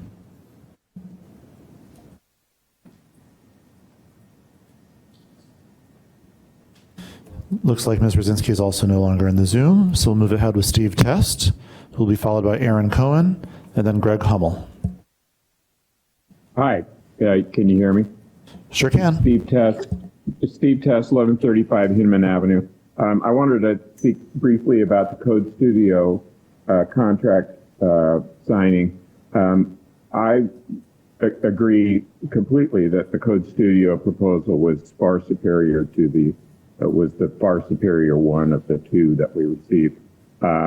However, I am opposed to the limitations that the staff is recommending on that Code Studio contract. I think the Code Studio proposal should be accepted as is in its entirety. I think that they're professionals who should be allowed to do everything that they need to do in order to produce the best result possible. In particular, the 3D modeling of the existing built structure of Evanston is a fantastic tool. It was very exciting to read about that being produced and shown to the citizens. I think it will be very helpful in producing a zoning code that will be most palatable to everybody. It'll help make good decisions. And the incremental amount of money to add that 3D modeling it's a rounding error in the city budget, and you should sign a contract that has the Code Studio contract in its entirety as written. Allow them to do their work. Thanks. Thank you very much. The next speaker is Aaron Cohen, who will be followed by Greg Hummel, and then Julie, who did not leave a last name. Thank you very much. Aaron Cohen, also 2707 Prairie Avenue. In this regards, it should be a Family Foundation proposal. We're back alley neighbors, and we support the proposed facility, but with a few caveats, which you've heard. Our Councilmember Davis spoke with the Ishbia Family Foundation and with other counselors, and we think we've come up with solutions that can really help alleviate future problems. So before you approve the foundation's submittal, we ask that you require the following 3 changes. The facility's driveway should be situated wholly on Ishbia property, with no curb cut between it and the public alley. In the interest of safety and easing congestion, the facility's driveway should not be shared at any point with the narrow 16-foot public alley. The facility, number 2, the facility should erect a child-proof barrier to physically separate the driveway, the facility's driveway and parking lot from the public alley. That will prevent children from exiting cars potentially into oncoming traffic. And just imagine all of us who have had to drop off kids and things are running late. Sometimes people will dash out of a car. We residents have a combined 100 years easily of experience with the alley through all its iterations. Office Depot, the Jewel before it. We know how the real world use of this alley plays. Number 3, the facility should take every measure to block light pollution, preferably installing window shades. And again, this thing has not yet been built. I think a clever person can figure out how to do this. And we will appreciate you moving forward with these caveats. Thank you. Thank you very much. The next speaker is Greg Hummel, who will be followed by Julie, and then Tricia Connolly. Thank you, Mayor and City Council members. I strongly support Code Studio as its original proposal. Do not chip away at it. Here's the context. The fair market value of Evanston's privately owned real estate approaches $20 billion. And a $1 million fee is 0.006% of that amount. This comprehensive plan contemplates 2045. That's 20 years, a little short of that. $50,000 a year is a very small price to pay to let Code Studio do the job that they can do. Do not diminish the power of a good proposal that Evanston got by putting people in positions of doing work at the staff level that do not have distinctive competence. Evanston can be well served if you approve the full Code Studio scope. Thank you. Thank you very much. The next speaker is Julie, who'll be followed by Tricia Connolly and then Kira Kelly. Hi, good evening. Can you hear me? Sure can. Hi, my name is Julie, and I'm a 20-year resident of the 9th Ward, and I'm here to comment on item A1. I attended the last city council meeting in July and was interested in comments made by one of your city safety employees regarding contracted work. Those comments led me to submit several FOIA Act requests to better understand what work the city contracts.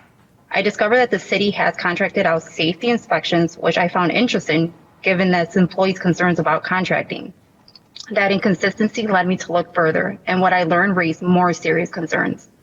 Through records and conversations with individuals familiar with these matters, I became aware of multiple concerns about this employee's conduct, particularly towards Hispanic employees. I'm not making a direct accusation or reaching a conclusion without an independent review. However, when similar concerns repeatedly involve members of the same ethnic community, some actions may reasonably appear discriminatory or even racist. The number and history of these concerns suggest a possible pattern the city should not dismiss. Evanston presents itself as a progressive and inclusive community. If Hispanic employees feel targeted, intimidated, or afraid to speak up, the city must determine whether its internal practices reflects the values it so publicly promotes. I'm also concerned that the city leaders, including Councilmember Claire Kelly, may have been aware of these issues. Similarities in both of their public statements raise legitimate questions about how information is being shared and whether employees are being singled out due to their race. Even the appearance of coordination or unequal treatment deserves scrutiny. There are also serious structural questions. How can the same individual be involved in the workplace safety, the city drug testing program, and protecting the employees subject to that program? What independent safeguards exist when a complaint involves that person? No, it's important I finish. Even the appearance of conflicts should concern this council. I ask the city council to authorize an independent review of these concerns. Thank you very much. The responsibility of potential conflicts within the safety. It is important that Hispanic employees deserve to get treated with dignity and respect. Thank you very much. The next speaker is Tricia Connolly, who will be followed by Kira Kelly.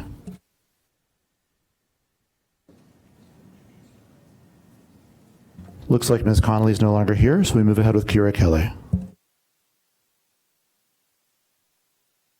Hi, this is Kira Kelly. I would like to say that council should not approve the Code Studio contract without knowing exactly what is behind the $177,000 that staff has recommended cutting and getting more detail about those reductions. But most importantly, council should just simply not accept them. I wanted to put the zoning budget in context. Evanston is devoting $985,000 to putting assets to work for 3 public properties and roughly $864,000 to the dog beach, the accessible dog beach ramp. Will we really spend less or at parity on a zoning rewrite that will affect every property and neighborhood in Evanston for decades? Staff negotiated 100, as I mentioned, out of the proposal after having praised that proposal for its scope, analysis, public engagement, all kinds of things. Yet, this memo does not specifically identify what work or hours they are now eliminating. They only advocate for cuts to, quote, reduce the level of effort associated with the draft and final plan, and shifting responsibilities to staff, including setting agendas, and, quote, recalibrate consultants' hours based on what I assume is staff's further understanding of the project. This should concern council. Drafting, testing, reviewing, revising the zoning code is the core of the assignments. Council should require and staff should submit a simple before and after comparison showing the original tasks and hours and the revised tasks and hours, dollars removed and what work was reduced, eliminated, or shifted. In fact, just keep it as is. Just as important, we must protect Code Studio's professional independence. We hired a professional zoning consultant for its expertise and independent judgment, not to have staff substitute its own planning judgment for those of the consultant. We need to rebuild trust after the last Envision Evanston debacle, RFP, and the heavy hand of staff and predetermined Thank you very much. Please maintain the existing budget. Thank you. It looks like Mary Rosinski is back in the Zoom, so we'll conclude with Mary Rosinski.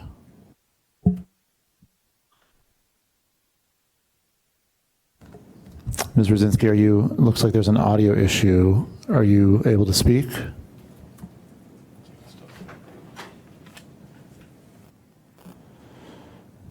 Looks like no. Well, please feel free to share a written comment with council. I know that folks will be interested to hear. That concludes public comment for the evening. There's a number of items that have already been asked to remove from the consent agenda. Oh, wait, sorry. Let's do the new thing.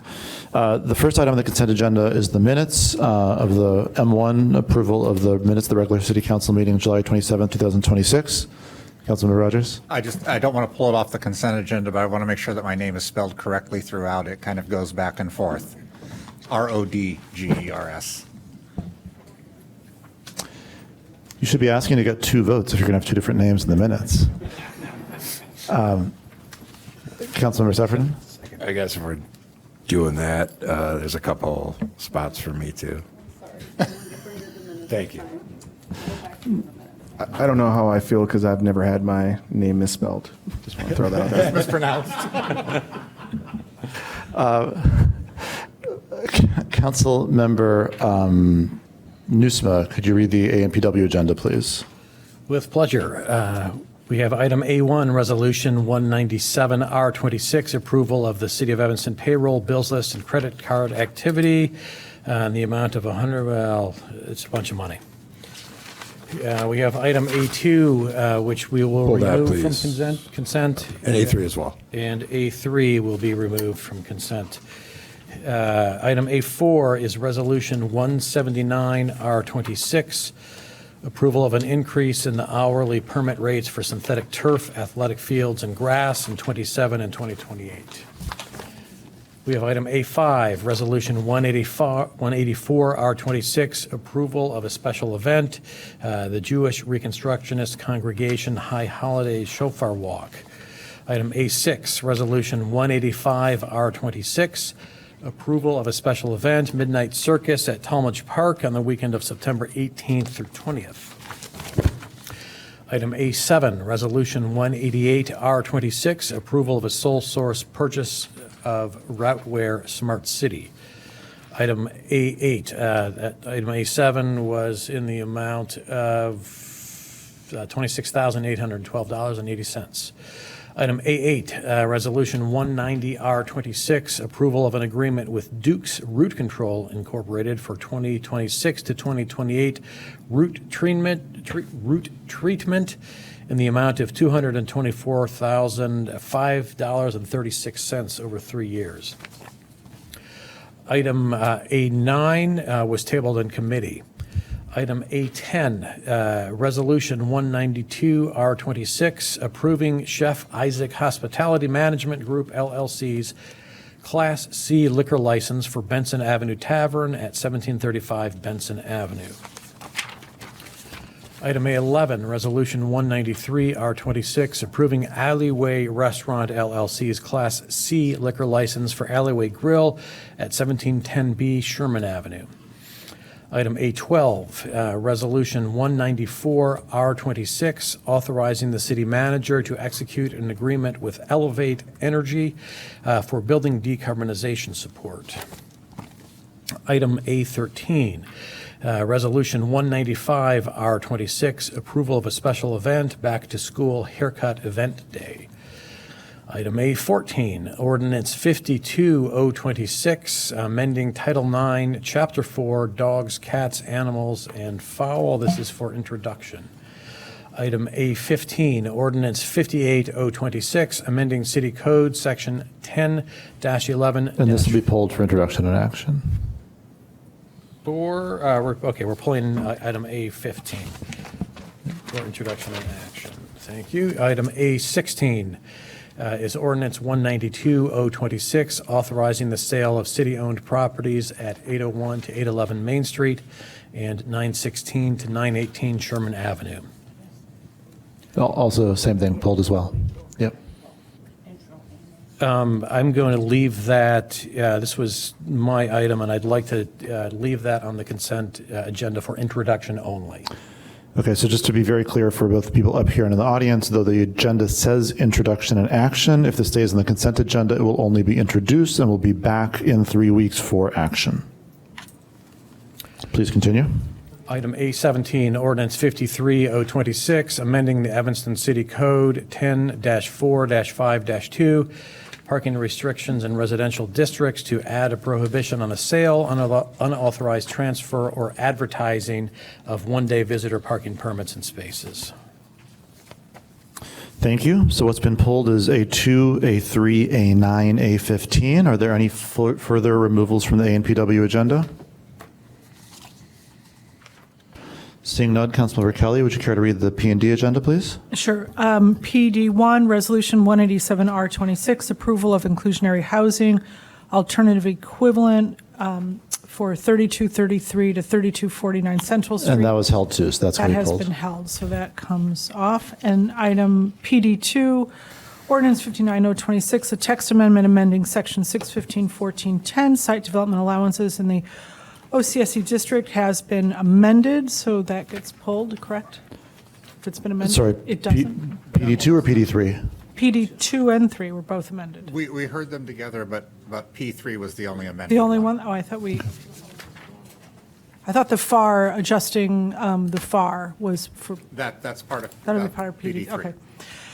Okay, then just PD3. PD3, Ordinance 60026, approving a special use for a new commercial indoor recreation facility and a planned development at 2722 Green Bay Road in the C2 and OCSC districts. That has been amended, so that comes off. Great. And do I continue reading the other ones? Yep, there's lots more. Right, I mean, but we, all right. PD4 needs to come Resolution off. 136R26, authorizing the city manager to execute an agreement with Code Studio for the zoning update RFP 2628. Please pull that one. Okay. PD4 is being removed. Oh, yeah, sorry, Claire, are you, or may I?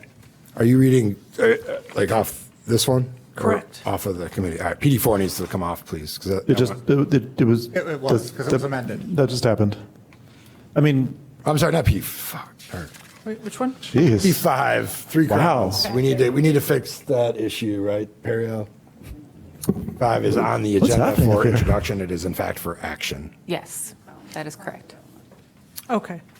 PD5, Ordinance 54026, approving an amendment to the Three Crowns Park Plan Development and Special Use at 2323 McDaniel Avenue, 2400 Colfax Street, and 2320 Pioneer Road in the R4 General Residential District. We're pulling that, removing that one from the, yeah.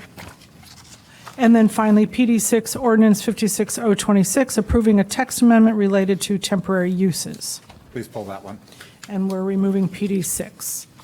So items. So we've seen everything but PD2 removed. Would anyone care to remove PD2 as well? Okay, Councilmember Hedekadis, would you care to read the Human Services agenda? Sure thing. HS1, Ordinance 10026, amending Title 3, Chapter 11, Peddlers and Solicitors, and repealing Title 9, Chapter 5, Section 25, Panhandling and Soliciting.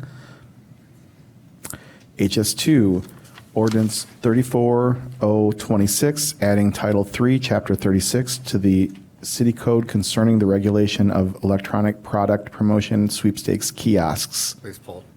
That'll be pulled. So HS2 is pulled. Items for consideration, C1, Millionaire's Tax Cook County Referendum. And then appointments, Resolution 189-R-26, appointing board, commission, and committee members. So what I have note of is that the items to be pulled from the consent agenda are A2, A3, A9, A15, PD1, PD3, PD4, PD5, PD6, and HS2. Is there a motion? Well,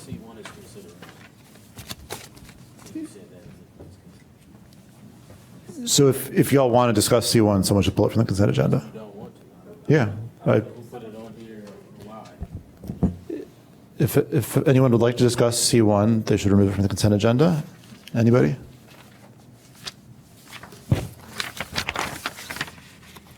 I think the genesis here was this was a referral made to create a referendum. The referendum was actually created countywide by the Cook County Board, so there's no need to vote anymore. So it's sort of on the agenda in case folks want to talk about it, which if y'all want to talk about it, that's fine. Just pull it off the consent agenda.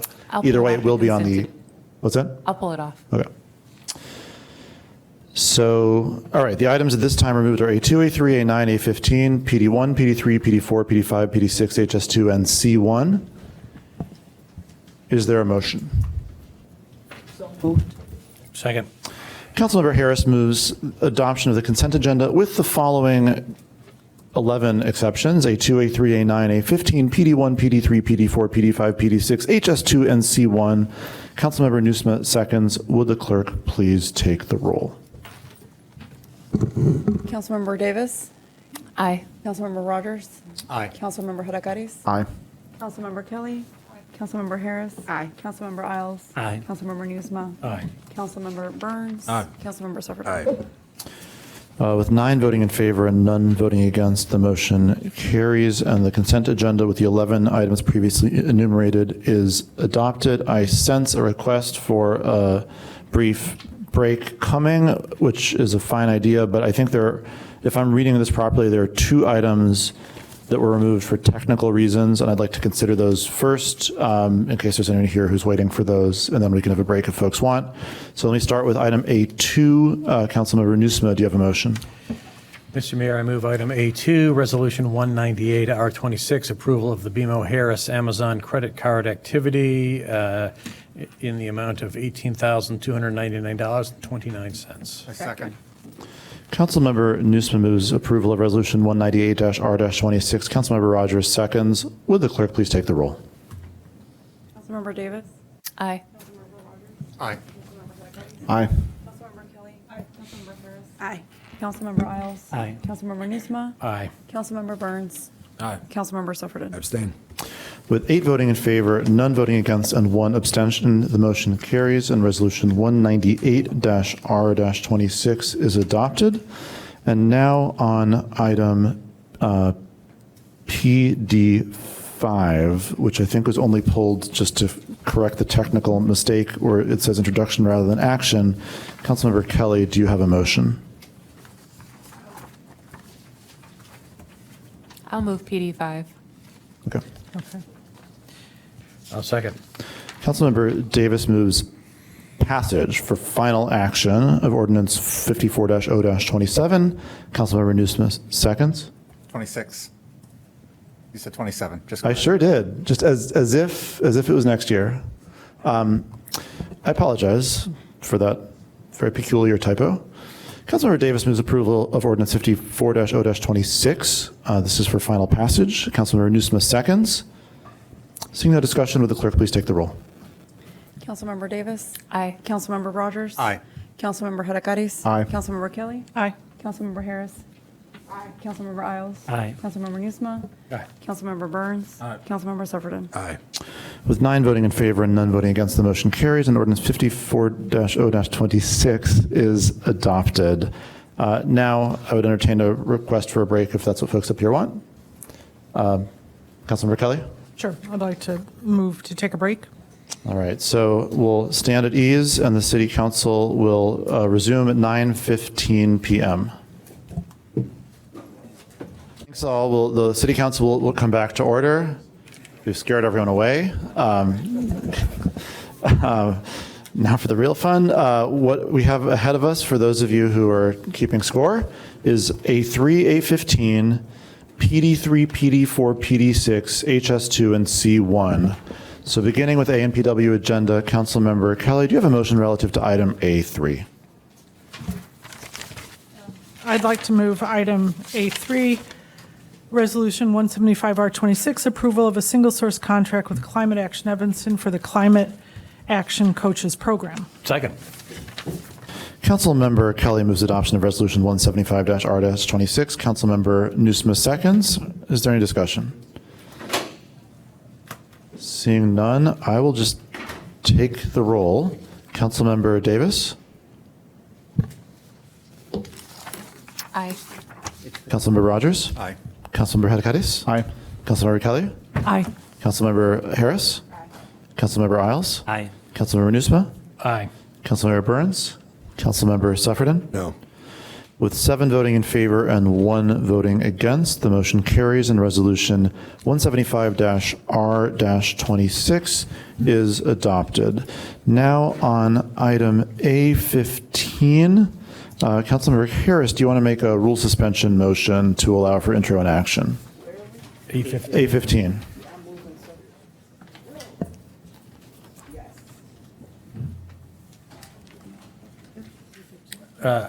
I'd be happy to make the motion to suspend the rules to allow for introduction and action on item A15. Second. Councilmember Nusma moves to suspend the City Council rules so that Ordinance 58-0-26 may be passed in one evening with one vote for both introduction and action. Councilmember Harris seconds. Seeing no discussion, I'll take a roll. Councilmember Davis? Aye. Councilmember Rogers? Aye. Councilmember Hadakatis? Aye. Councilmember Kelly? Councilmember Harris? Aye. Councilmember Isles? Aye. Councilmember Nusma? Aye. Councilmember Burns?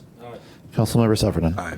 With 9 voting in favor and none voting against, the motion receives the required unanimous vote, and the rule is suspended to allow for this ordinance to pass in one vote this evening. Councilmember Kelly, do you want to make that motion?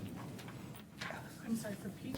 This is for A15 to pass it Sure. for intro and action. Okay, so now I'd like to move item A15, ordinance 58026, amending City Code Section 1011-4, Schedule 4A one-way streets to include portions of various streets during District 65 school drop-off and pickup hours. Second. Councilmember Kelly moves passage, introduction, and action of Ordinance 58-0-26. Councilmember Harris seconds. Seeing no discussion, I'll take a roll. Councilmember Davis? Aye. Councilmember Rogers? Aye. Councilmember Hadakatis? Aye. Councilmember Kelly? Aye. Councilmember Harris? Aye. Councilmember Isles? Aye. Councilmember Nusma? Aye. Councilmember Burns? Aye. Councilmember Sufferton? Aye. With 9 voting in favor and none voting against, the motion carries, and Ordinance 58-0-26 is adopted. Now on item PD3, Councilmember Nusma, do you have a motion? Would be happy to move item PD3, ordinance 60-026. Oh, I got everything backwards. That's what happened. Everyone's mad at me at the same time, and I'm sorry. Councilmember, we'll just move forward with the swap because I got everything backwards. Councilmember Nusma, carry on. I apologize to everybody. Yeah, I'll move item PD3, ordinance 60-026, approving a special use for a new commercial indoor recreation facility and a planned development at 2722 Green Bay Road in the C2 and OCSC districts. Councilmember Nusma moves introduction of Ordinance 60-0-26. Councilmember Harris seconds. And before we go to discussion, for those who are not in P&D, would someone care to share what amendments occurred at P&D? Does Councilmember Davis? Yeah, so essentially, the alley is already being expanded, but we just made sure that expansion went all the way down to the street so that, to Jenks in particular, if you're familiar with it, in order to make sure that the pickup line, when it's going through the alley, is there. It is possible for them to stay just on their property. And that's the general goal. The second option, they made their footprint smaller in order to appease residents, but the residents told me they didn't want that. And so since no one wants it, the recommendation is to expand it and to approve the expansion if it is feasible for them and if that's something that they're open to reverting back to. It was in their original plan and they amended it. I believe it's the plan they might have sent to Land Use Commission originally. So, and then our third thing that we're waiting for, that we expect to hear back, but this is not an amendment, but it was just something we discussed, was we would like to see more options for light mitigation, and in particular, whether or not it is feasible to apply a film in order to reduce light. And they would get back to us next meeting about quotes, or if that's not quotes, but if that's feasible cost-wise, and also if there are any other suggestions that they have. So that was the rundown for B&D. And so all three of those were amendments made? Just the first two things. And the are light was for just like That's a just flag? A flag, and something we expect to discuss at the next meeting. Okay.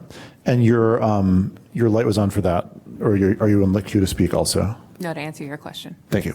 Councilmember Sufferton. Yes, I have an amendment that I've sent around, which would. Before, if I may, there was another amendment made at P&D, which was to remove the condition that was placed on about removal of the parking lot, with stormwater detention being part of that process. And so that they would only be required to do the stormwater detention for the area they were actually improving on the property, which is under the building. Understood. And that amendment was adopted at P&D as well. All right. Thank you for and so just for staff, are those three amendments, all three? Everything that was done at P&D? Great. Thank you. Councilmember Sufferton, carry on. So I have sent an amendment around. One of the conditions that Land Use Commission added, I would like to strike. It's condition I on page 9. So I've sent you all an email that says that. So I'm looking for a second. I'll second. Councilmember Sufferton moves to amend ordinance 60-0-26 by striking condition I on page 9. Councilmember Rogers seconds.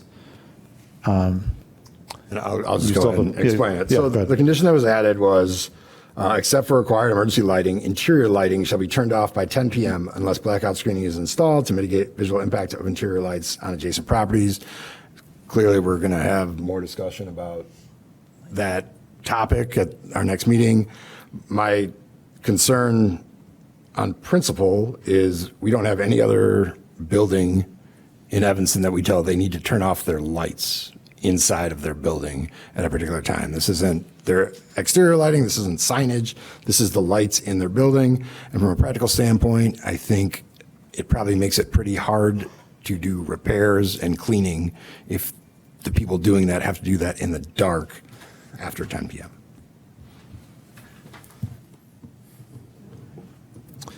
Seeing no further discussion, would the clerk please take the roll on this amendment?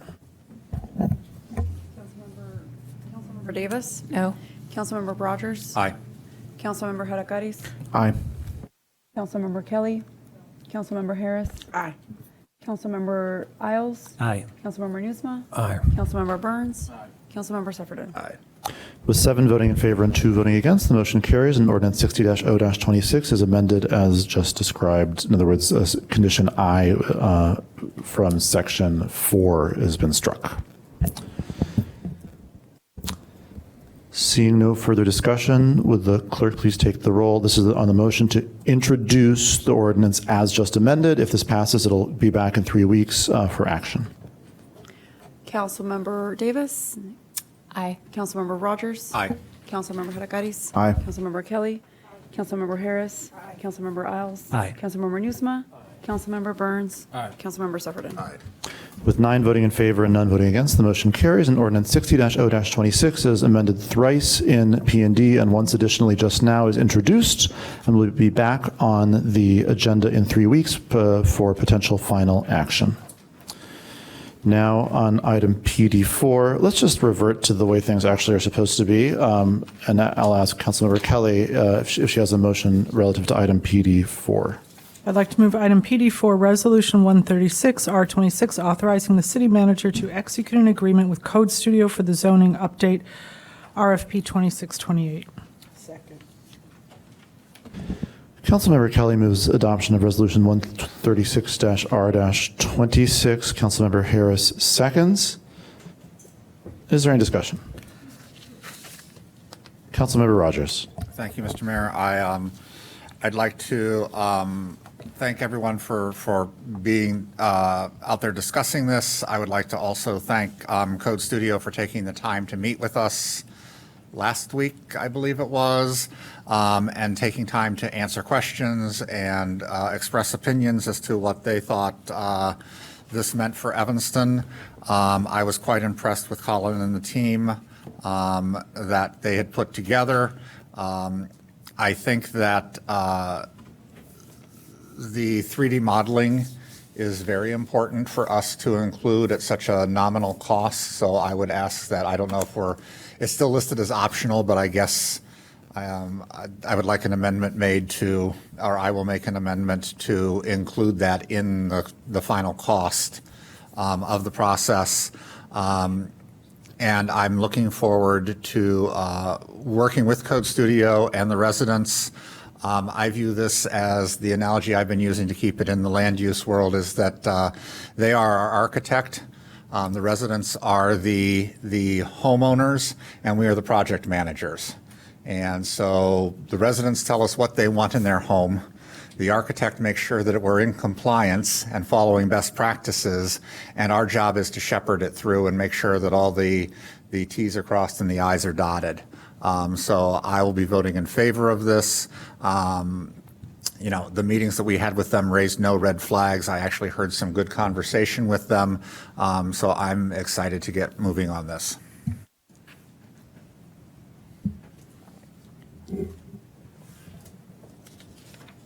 And just to be clear, you talked about an amendment but did not make one at this time, correct? I'm happy to make it at this time. I didn't know if anybody else wanted to weigh in on it before I made the amendment, so. Well, people certainly want to weigh in. I can't speak to their preference regarding sequence. I'm happy to make an amendment then that the 3D modeling be included in the contract. I'll second that. As a point of information, that means the price would then be $911,480. Right. And just to be, so I guess I would ask for some help from Alex here. I think I'm sure we can take a vote on that being the will of the council. It seems like the actual resolution is just incredibly vague. And so it wouldn't be an amendment to the resolution. It would simply be a vote on a request to the city manager about what we want to be in that contract. Is that right, Alex? Good evening, Mayor Biss, Alex Ruggie, Corporation Counsel. That's correct. So the resolution authorizes the city manager to further negotiate the contract in substantial form to what's included. So my suggestions would be if you have any amendments to the contracts, the motions would be to direct the city manager to make those. All right. You want to make that motion now? I'll make that motion now. Okay, so Councilmember Rogers moves to direct the city manager to negotiate a contract that reinserts the 3D modeling that was in a previous proposal from Code Studio. Is that a fair rendering? Yes. Is there, and Councilmember Hedekade seconds. I see no discussion. So there are a bunch of lights. Did anyone want to talk about that amendment, or are you guys ready to vote on that amendment and then continue with other discussion? Okay, will the clerk please take the roll on that amendment to direct the city manager to reinstate the 3D modeling? Councilmember Davis? Aye. Councilmember Rogers? Yes. Councilmember Hedekade? Aye. Councilmember Kelly? Councilmember Harris? Aye. Councilmember Isles? Aye. Councilmember Nusma? Aye. Councilmember Burns? Aye. Councilmember Sufferton? Aye. With 9 voting in favor and none voting against, the motion carries, and so the city manager has been directed that should this pass tonight, the direction is to negotiate a contract that includes the 3D modeling from the original proposal. Councilmember Kelly, followed by Sufferton, Nusma, Hedekade. Thank you. I concur with what we've heard a lot about not cutting back. This is more than a generational potential impact, and it's the entire city. So I don't think this is the time to sort of cut back and skimp.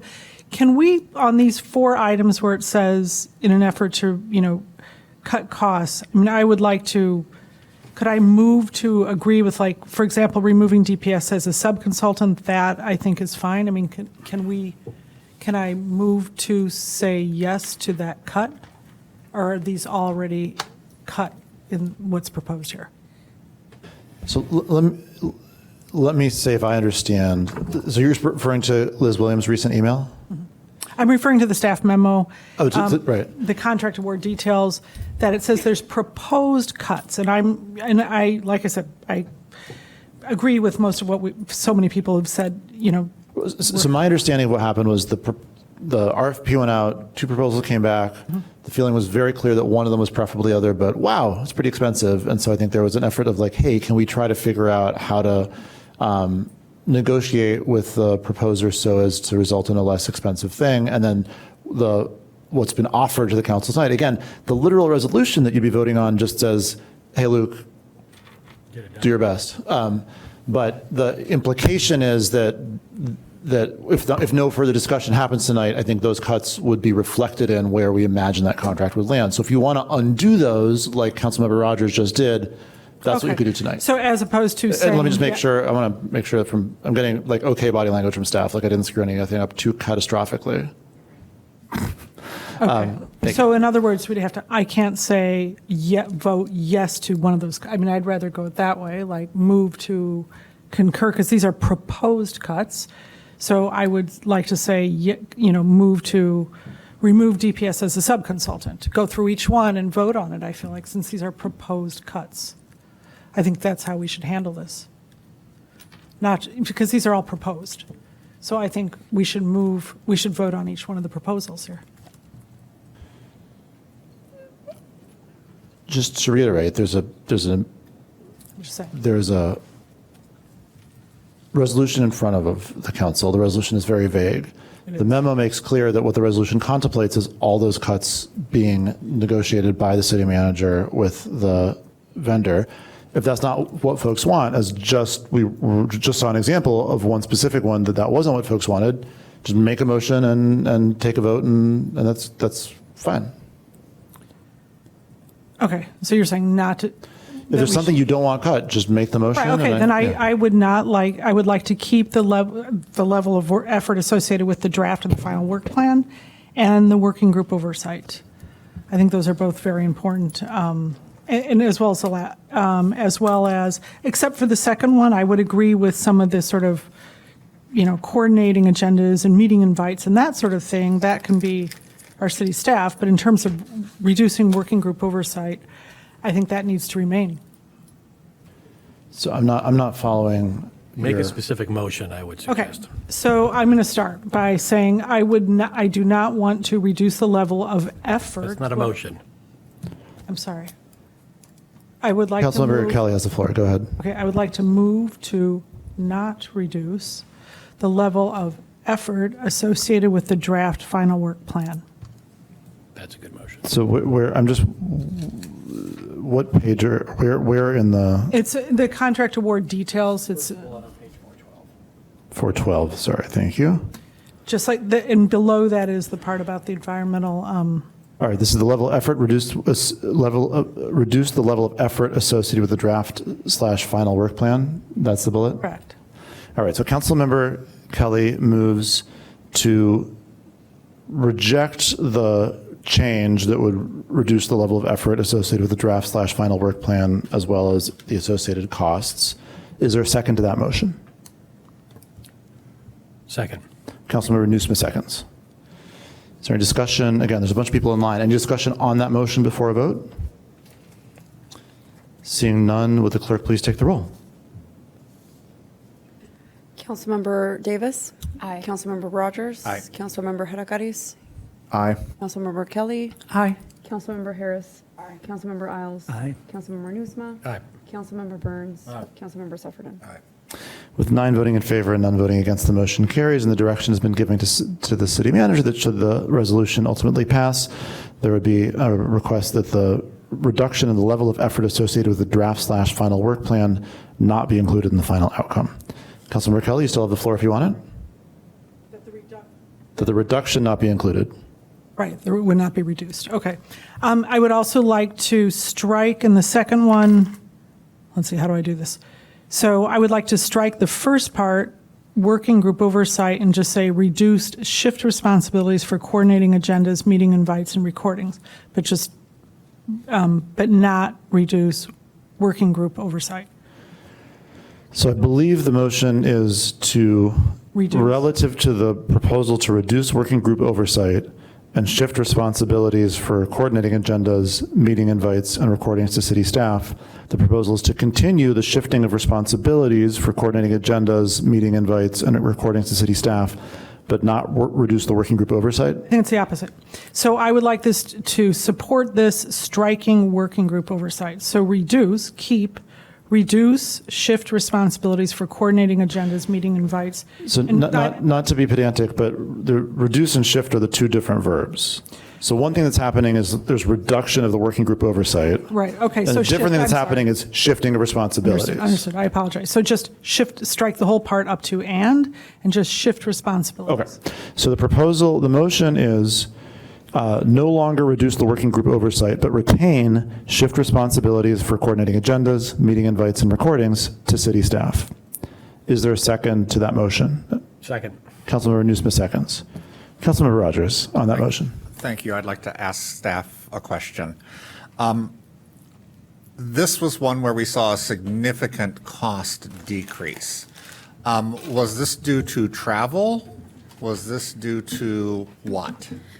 So as part of the original proposal from Code Studios, their understanding or our understanding of their proposal was that they may not have had an accurate understanding of the role of the working group. They had proposed it as being the technical review body that would essentially everything that goes out would be vetted. They would be providing guidance on the content. And based on conversations with you and members of the working group, the role is really focused on the process, not on the specifics of the code proposals that come out. That's the purview of public engagement. That's the purview and direction of City Council with support from the Land Use Commission. So it was clarified that really what this is a monthly meeting with a group to check in on the process, the status, the timeline, how we're tracking, and again, to reduce the level of effort and cost to try to be as fiscally irresponsible as possible. Staff also offered to do the agenda distribution, setting up the Google Meet link, sending out those invites and making sure that everybody knows when and where we're meeting. So that's the big shift that you're seeing is the proposal viewed this working group as the technical review body. And I don't think that was the intent based on what we've discussed this part. Yeah. So that's why there's such a significant reduction in the level of effort. All right, thank you. I'll turn to Councilmember Nusman now, who is my colleague on said working group. Do you feel that we need oversight or that we are significant oversight on our own? Do we need to be supervised as a working group by an outside consultant, or is the working group sufficient to help coordinate our timelines? It's the other way around. The working group is supervising the process, keeping an eye and making sure we're moving forward without weighing in on any of the particular details. Right. So there is no oversight from the consultant to the working group? Well, but there is oversight of the working group. The working group has oversight of the process. Right. Right, but so what is the exact motion? what does Because we reduced were working switching group back and oversight forth. My amendment is to just not to reduce your oversight. I think that's very important that they have direct contact with council members. So I want to strike that and just say shift responsibilities only. I think that's very important that they have, that there is that direct contact with you all to them. But that's different in my understanding because you're making them oversee us, No, I not us read oversee it them. as Jonathan How I does. understand it. We want to maintain the oversight of the working group. Correct. By the working group. Let's get our prepositions correct. The working group will have oversight of the process. Okay, because the language is a little vague here, so I want to make sure that we're all on the same page here. Right. So with that, I would strike keeping your oversight, your working group oversight intact, and simply shifting the responsibilities for the sort of more secretarial and quotidian stuff. All right, I'm fine with that. I was not understanding that's how you were phrasing the language. And so the reduction of oversight is not them overseeing us, it's us overseeing them. Correct. All right. That issue resolved. Will the clerk please take the roll on this new motion, or this additional motion? Councilmember Davis? Aye. Councilmember Rogers? Aye. Councilmember Hadakaris? Aye. Councilmember Kelly? Councilmember Harris? Aye. Councilmember Isles? Aye. Councilmember Nusma? Aye. Councilmember Burns? Aye. Councilmember Sufferton? Aye. With 9 voting in favor and none voting against, the motion carries, and the instruction has been given that should the resolution pass, there would be a continued effort to reduce the cost by shifting responsibilities for coordinating agendas, meeting invites, and recordings to city staff, but that there would not be any reduction of the working group's oversight over the process. Councilmember Kelly, the floor is still yours. The last one, calibrate hours based on further understanding of the project, to me is incredibly vague. I have no idea where that could be getting cut. It could be across multiple tasks. There's just no table explaining what that means, so that makes me uneasy. Given the vagueness, I'd prefer to strike that. I don't know what that means. I mean, I'm not really sure what that means, actually. So, I mean, the time is yours. Like, what are we doing? Do you have a? I'm sorry. I thought you were going to explain, because it just doesn't mean anything to me, and it could mean cutting hours, like I say, across many tasks and important ones. One thing you might want to do is ask a question. Right. No, I'm sorry. I thought that Liz was just about to go up, and then you explain it. All right, great question. I did send out an email just before we started discussing this, which breaks down the variance in the original proposal versus the recommendation that is in front of you this evening, both from a cost standpoint and an hours standpoint. Also happy to bring that up on the screen if you'd like to walk through it task by task. A lot of the variation and calibration had to do with the reduction in DPS as a subconsultant. So there's been variation in who's doing what associated with that. We talked a lot about the working group, which is a very large component in the reduction. And then Code Studio themselves kind of used that terminology in terms of calibration based on their learning of the project and further research into the process prior to us coming to them. We simply had asked that they look at the draft work plan, the hours dedicated to the work group, and the inclusion of DPS as a subconsultant. So they made the adjustments, which are in your email inbox right now if you want to take a look at We just got it, right? So if we could take a moment to look at those.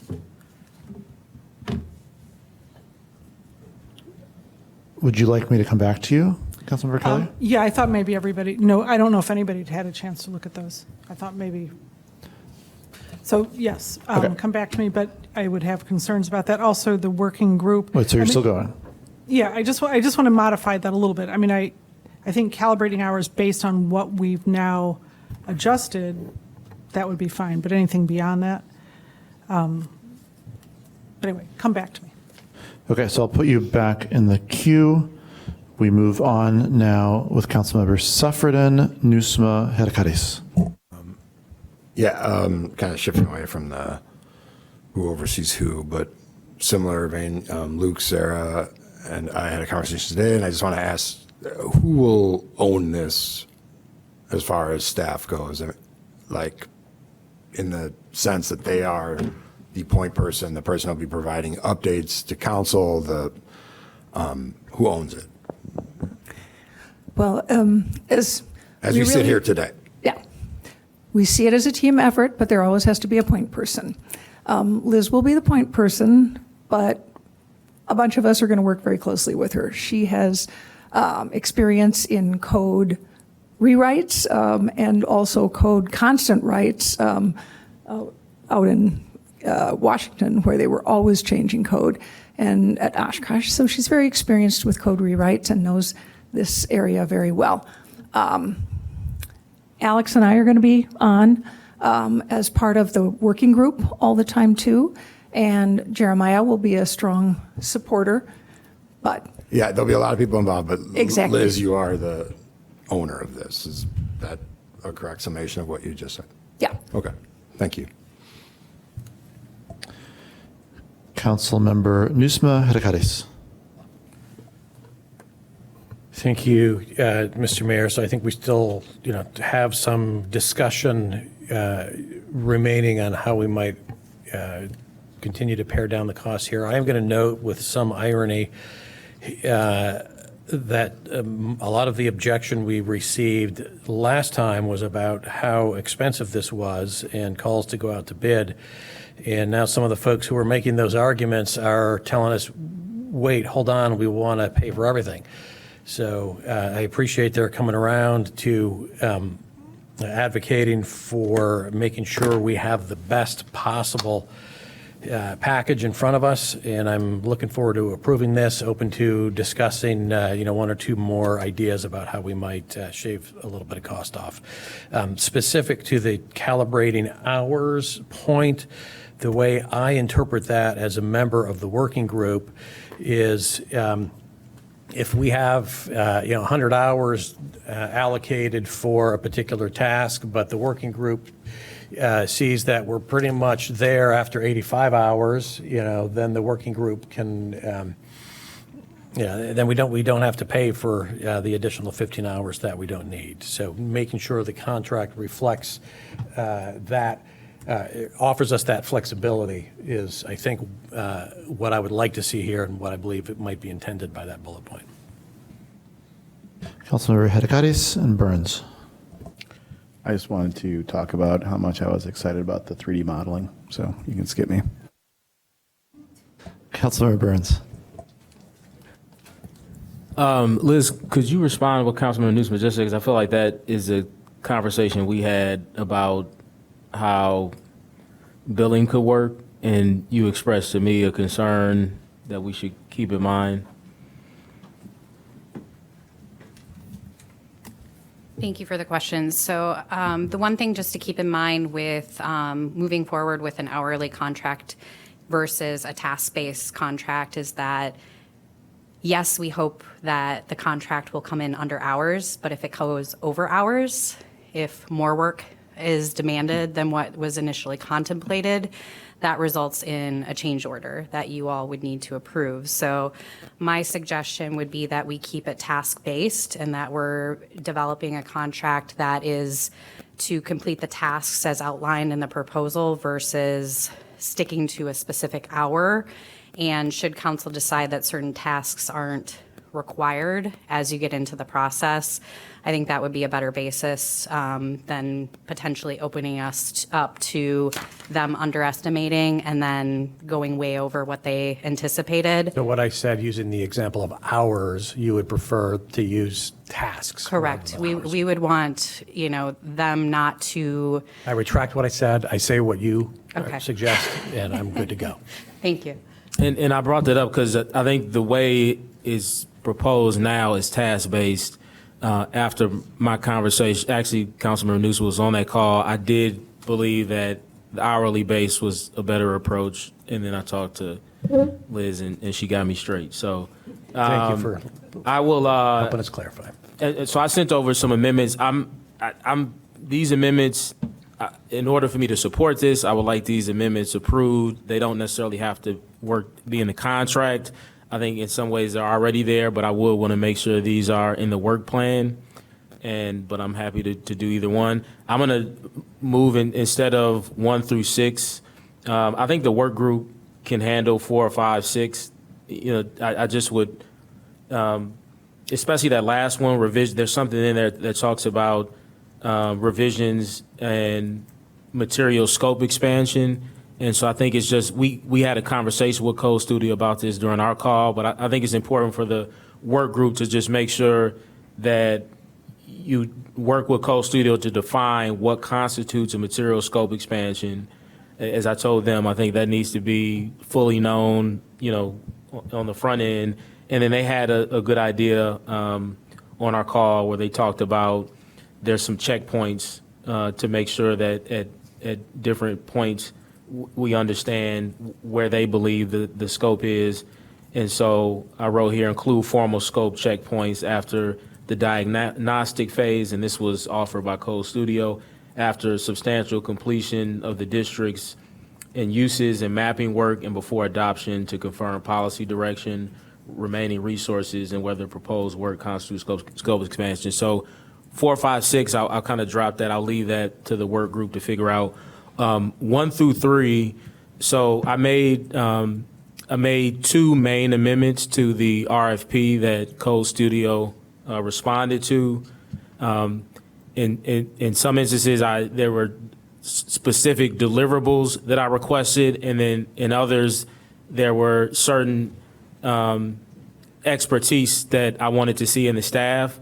And what I realized is that, some of the deliverables were clear, but just having a certain expert, a qualitative land analysis, expert in and of itself doesn't necessarily mean they're going to do the work that I would like to see. And so most of my questions to Code Studio was just going over things that I assumed would be that they would incorporate into their work. There is now a transcript that they have committed to, that they're going to do all of the things that I have here, 1 through 3. Because it's not perfectly clear in the RFP, I just want to make sure that this is worked into the final work plan. And there's a transcript on all of this. I went through very systematically, are you going to do this? And they responded to each one. And so I'm making I don't know if I should amend the contract or the work plan. I'm happy to put this in the work plan, but I would like council to vote on it before. I would like council to vote on it today. So question for staff is, would these changes be in the contract to be agreed upon with Code Studio, or would they be in a work plan that would result from that?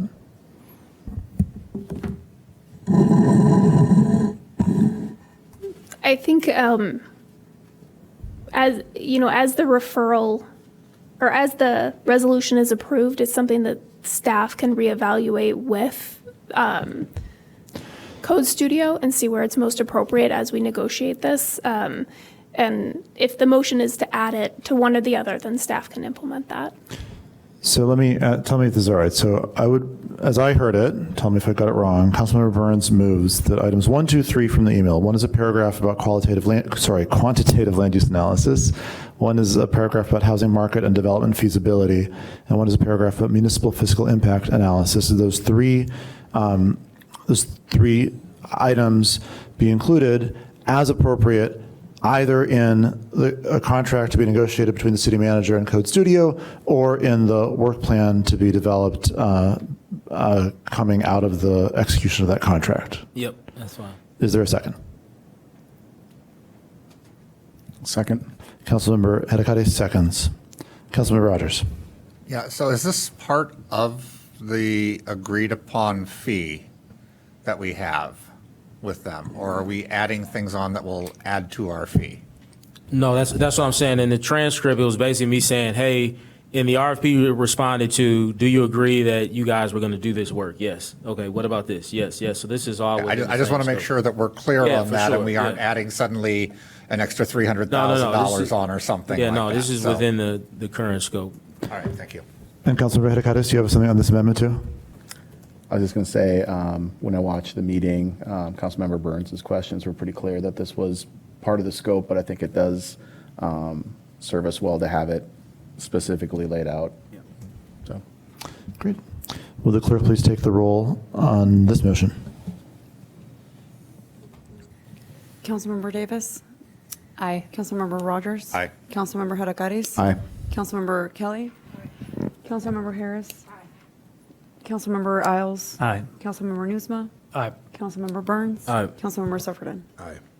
With 9 voting in favor and none voting against, the motion carries. And items 1, 2, and 3, qualitative land use analysis, housing market and development feasibility, and municipal fiscal impact analysis will all be included either in the contract or the work plan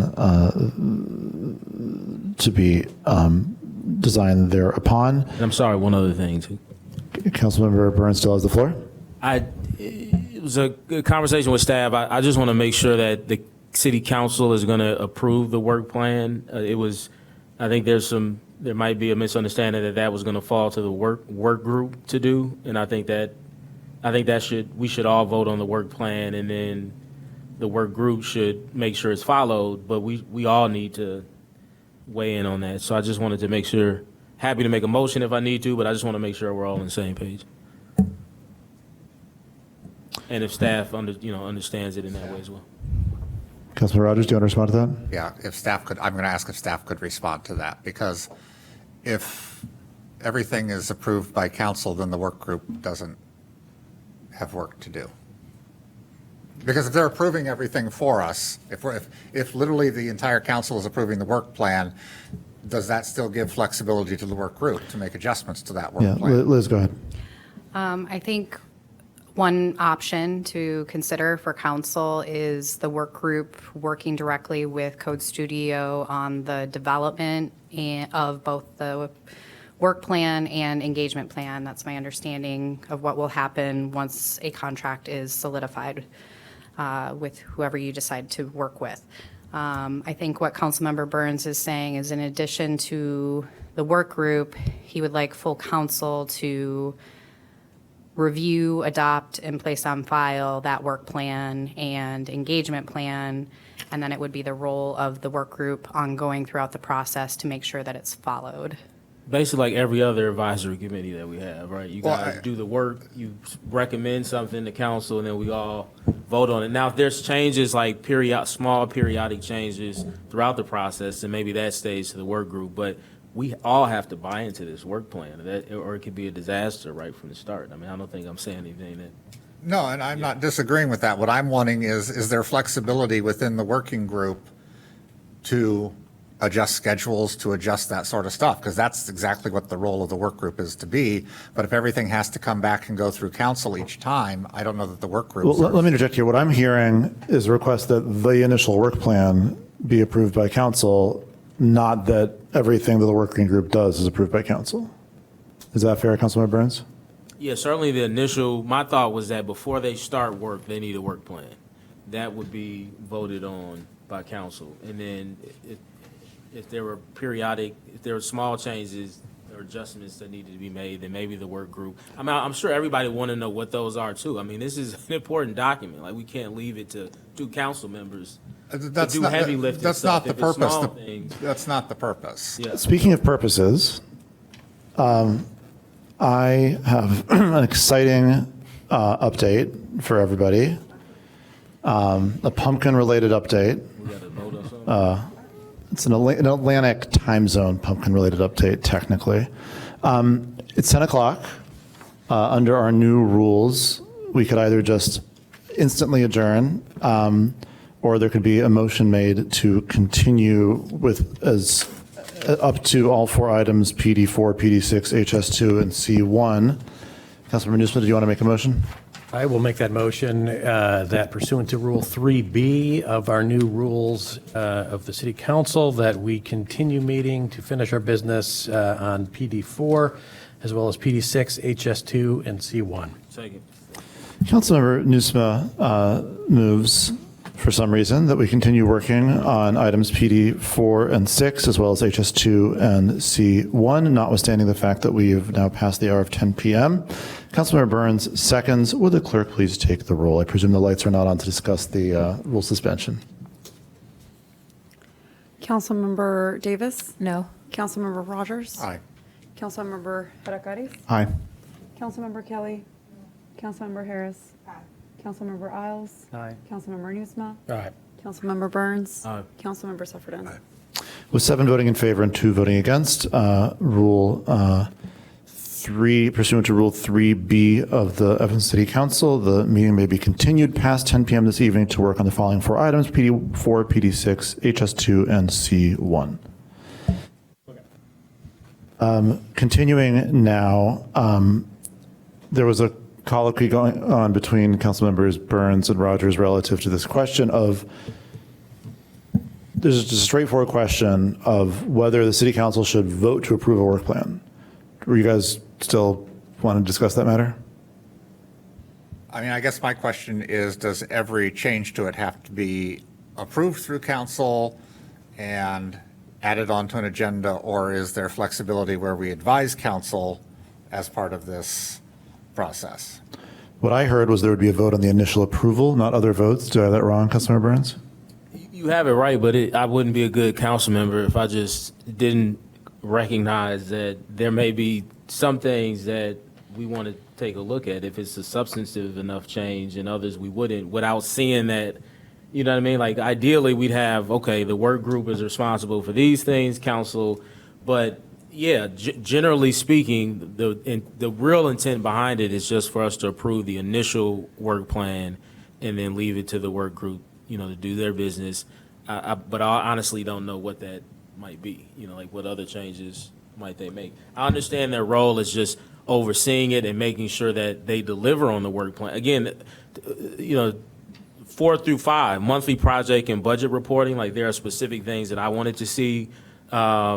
Report monthly by major tasks, actual hours and expenditures, et cetera, deliverable and acceptance matrix. I think we should know when they've delivered on something and what an acceptance criteria and how payment milestones are work. Like there's some work for the work group to do. Those are the things that I don't necessarily think we need to bring back to council, but there may be other things outside of that council should weigh in on if it's a substantive enough change. But generally speaking, the intent is just to approve the initial work plan. Liz? Yeah, I was going to offer, like we did with the comp plan, I think y'all can expect that we're going to be doing very regular updates with the full city council on the status of this process. And I think, that could either be reported on by the chair of the work group or by staff, however we want to format that, and we can talk about that as part of the work group. I would imagine that if there's any changes to the work plan, changes to the timeline, that's going to be reported on to council once that recommendation is discussed and made by the work group. I would also offer that if there's substantial changes to the work plan that result in costs, that's going to have to be a decision that you will need to make as a council. That's not something that I think the work group will have the authority to approve change orders on the overall contract. So it's really my understanding from talking with the work group is we're going to set a work plan. We're going to have certain time durations for each phase of the process. If for some reason they're behind on that work, the timeline at the end does not stay the same. It's not fixed. Everything shifts to adjust for that delay. Or if we're hearing there's a need for further engagement or further, work on a certain aspect of the project, like that's where the work group is going to be there to inform how best to manage that. It's not going to just be a single point person on staff. It's going to be a decision of multiple people to then update city council so that you're aware of that recommendation. And I want to defer to the chair of the work group if he wants to add anything else in terms of facilitation. Tell me what you want the work group to be. Again, this is for you all to define and decide. I guess I would editorialize and say I feel like this point has been talked to death. There's 3 lights on that I think came on to further speak to this point, and those are Hedekadis, Nusma, and Kelly. Is that correct? Nusma? Yeah. All right, Councilmember Nusma on this point. I'm fine with the council approving the initial work plan if that is what Councilmember Burns would prefer.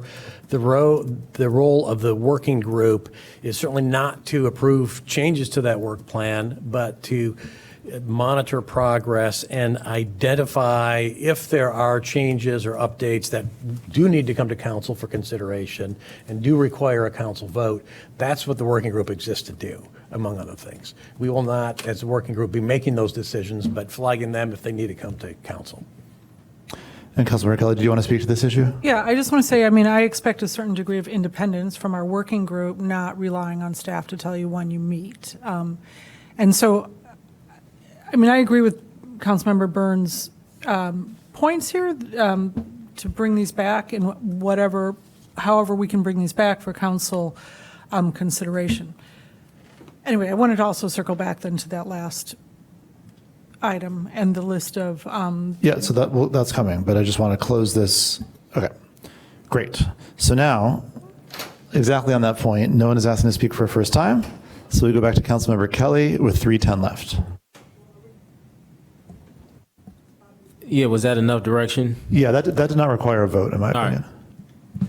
Okay, so since we just got that, list of cuts and hours, I guess what I would ask is I don't know, I feel like that's going to need to be recalibrated, that chart, right? Since now we've said we're not reducing the level of effort associated with the final draft plan. We're not reducing the working group's oversight, meaning their contact with the firm. So that'll need to be readjusted then. And I guess I would ask, I think this is a contract that's so important. It's, again, generational. It's going to impact our entire city. It's not just a lot. What did we spend on the consultant for the Jackson Emerson? I mean, we did, right? Was that the one someone referenced tonight? 25. Oh, and then it wasn't that one. It was some other large consultant fee that was referenced tonight. That was close to that same. I just don't think we should be cutting back. I think we should see the contract. I think the contract should be brought back for approval. I don't think we should just be giving a blank check right now to say, okay, Luke, go out and execute a contract. I think most likely it's going to be fine, and I think we should feel somewhat like celebrating that we're all on board with the consultant. But I do think, given some items that are going to be figured out between now and crafting of the contract, that it should come back for approval. So do I need to, would that happen anywhere, or would I have to make a motion for that? Alex? You'd have to make a motion for that. Okay. The other option is that you can tell the city manager to approve a contract up to a certain amount, so you can max it. So if the original amount of this was, if I'm looking at it correctly, I think it was $1,088,000. But I know that the council already voted to add the 3D modeling. So I think you could say, not to exceed the $1,088,000 plus the amount for the 3D modeling. Right, and thank you. But I think right now it's more about the content. At least for me, it's more about the content of the actual contract. The money, it's going to be within a couple $100,000. So that's why I think it should be brought back to us for approval.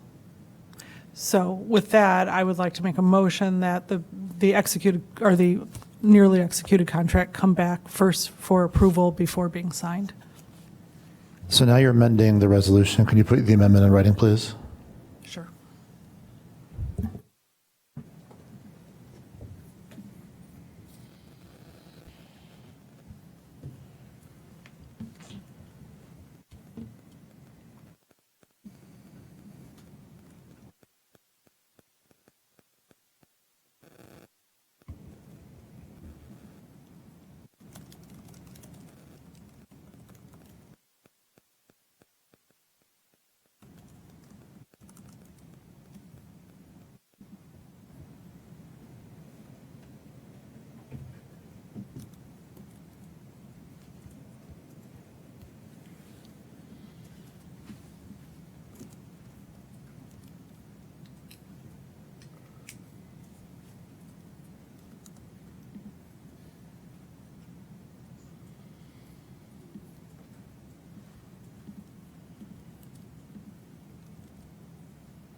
No, I mean, can you actually like say what you want the amendment to say?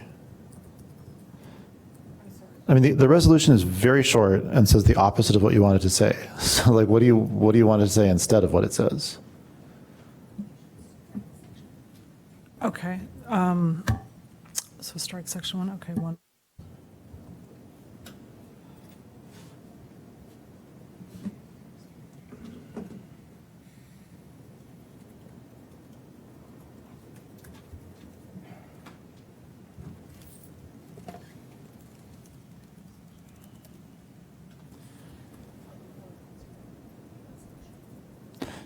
I mean, I guess maybe before we continue, is there going to be a second to this motion? Looks like no.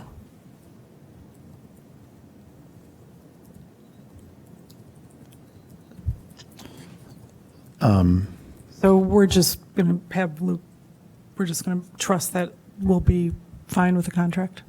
No one feels like we should have a final look at a zoning contract for our entire city with major changes? Matt. Councilor Stefferton? All right. I would like to leave here tonight with this resolved. So what your resolution is the opposite of what you emailed us? I'm confused. No, I'm just saying a that complete contract to come back to us. Alex, to your point, we would be giving the city manager authority to negotiate up to a number, and then that would come back to us for final approval. I don't.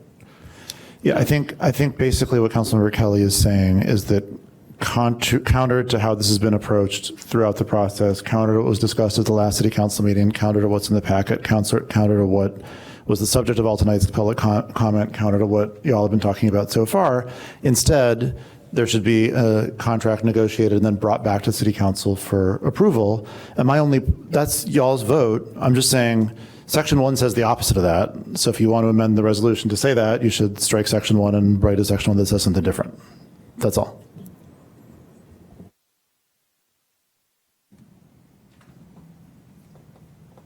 And I thought the reason you guys were so engaged and detailed and looking over the specifics and having votes on direction to the city manager was precisely because it's authorizing the city manager to sign a contract. But again, that's y'all's decision. Right, so it would authorize him to craft the contract and bring it back to council for final approval. I don't know why you look so surprised. Like we approve of so many contracts and we direct staff to go out and many contracts come back to us for this is a big one. I don't know why you're raising your eyebrows. I mean, why do you think that, Daniel, why do you think it's like so crazy that we should approve of this contract? Well, again, I've just been paying attention throughout this process and surprised to see a complete reversal of the process at the last minute. But again, it's fine. Just if there's a second, then make the motion, do the second, and have the vote. But we're discussing what goes into it. We're giving guidance and direction as to what will be in the contract. And then we get that assurance because it comes back to us. We're not wasting any time. There's nothing that's reversed everything at all, Daniel. It's just simply saying we give the final approval.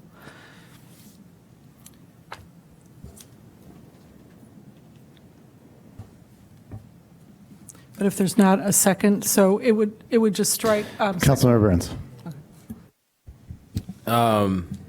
You're getting a lot of heat for somebody that can't second this. I don't think you can second this, can you? Not to my knowledge. I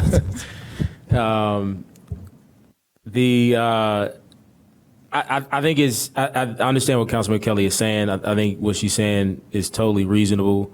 However, I think as an alternative, it would be nice to see the contract. Like the city manager can send us the contract individually.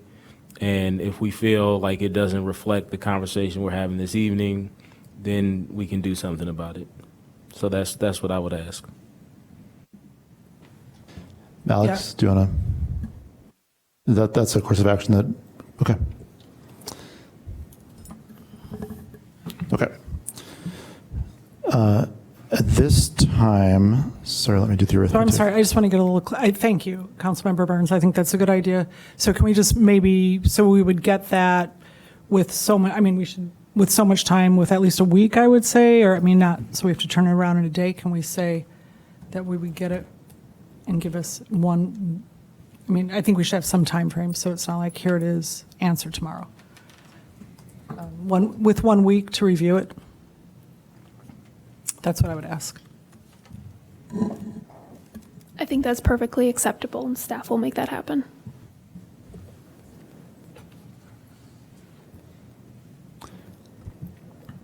Okay, at this time, no one's asked to speak for a first time. We go back to Councilmember Sufferton with 4:30 left. All right, is intended to be a clarifying question. I just want to check. With everything that's happened here, does staff feel that they have everything that they need to do everything that they need to do when we walk out of here?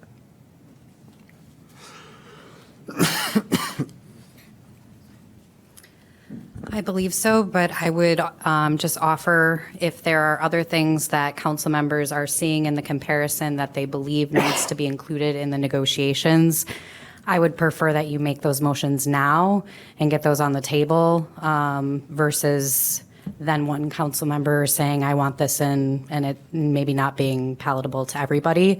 So Councilmember Kelly, if there are hours that have been reduced in that comparison document, if you could highlight which ones you would want to go back or revert back to the original that haven't been discussed already, that would be appreciated. So I just want to respond to that. I mean, we did make several adjustments already, so that chart is going to have to be adjusted before I can comment on it. Okay. Okay, so as it stands right now, good to go. Thank you. Again, no one's asking to speak for first time, so we go back to Councilmember Rogers with 3:20 left. Thank you. I just have one more little change. I would like to direct the city manager to remove DPS as a subconsultant. That one was skipped in the process of us going through That's that right. list. Council,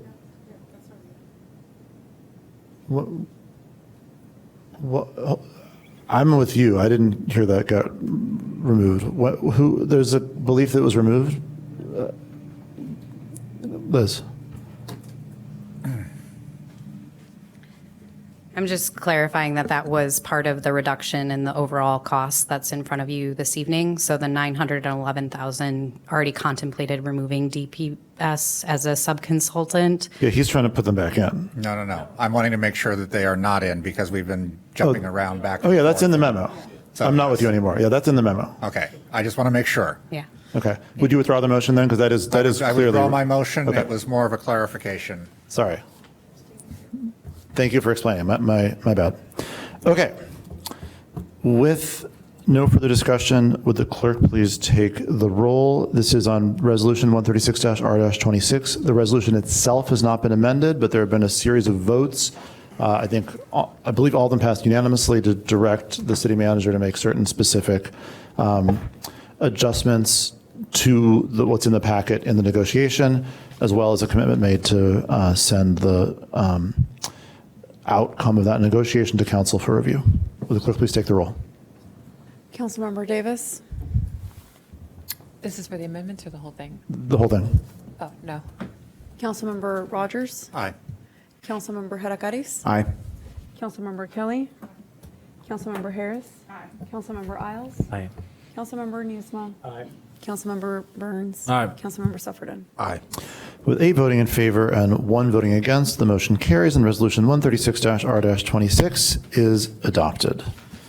Now on item PD6, Councilmember Kelly, do you have a motion?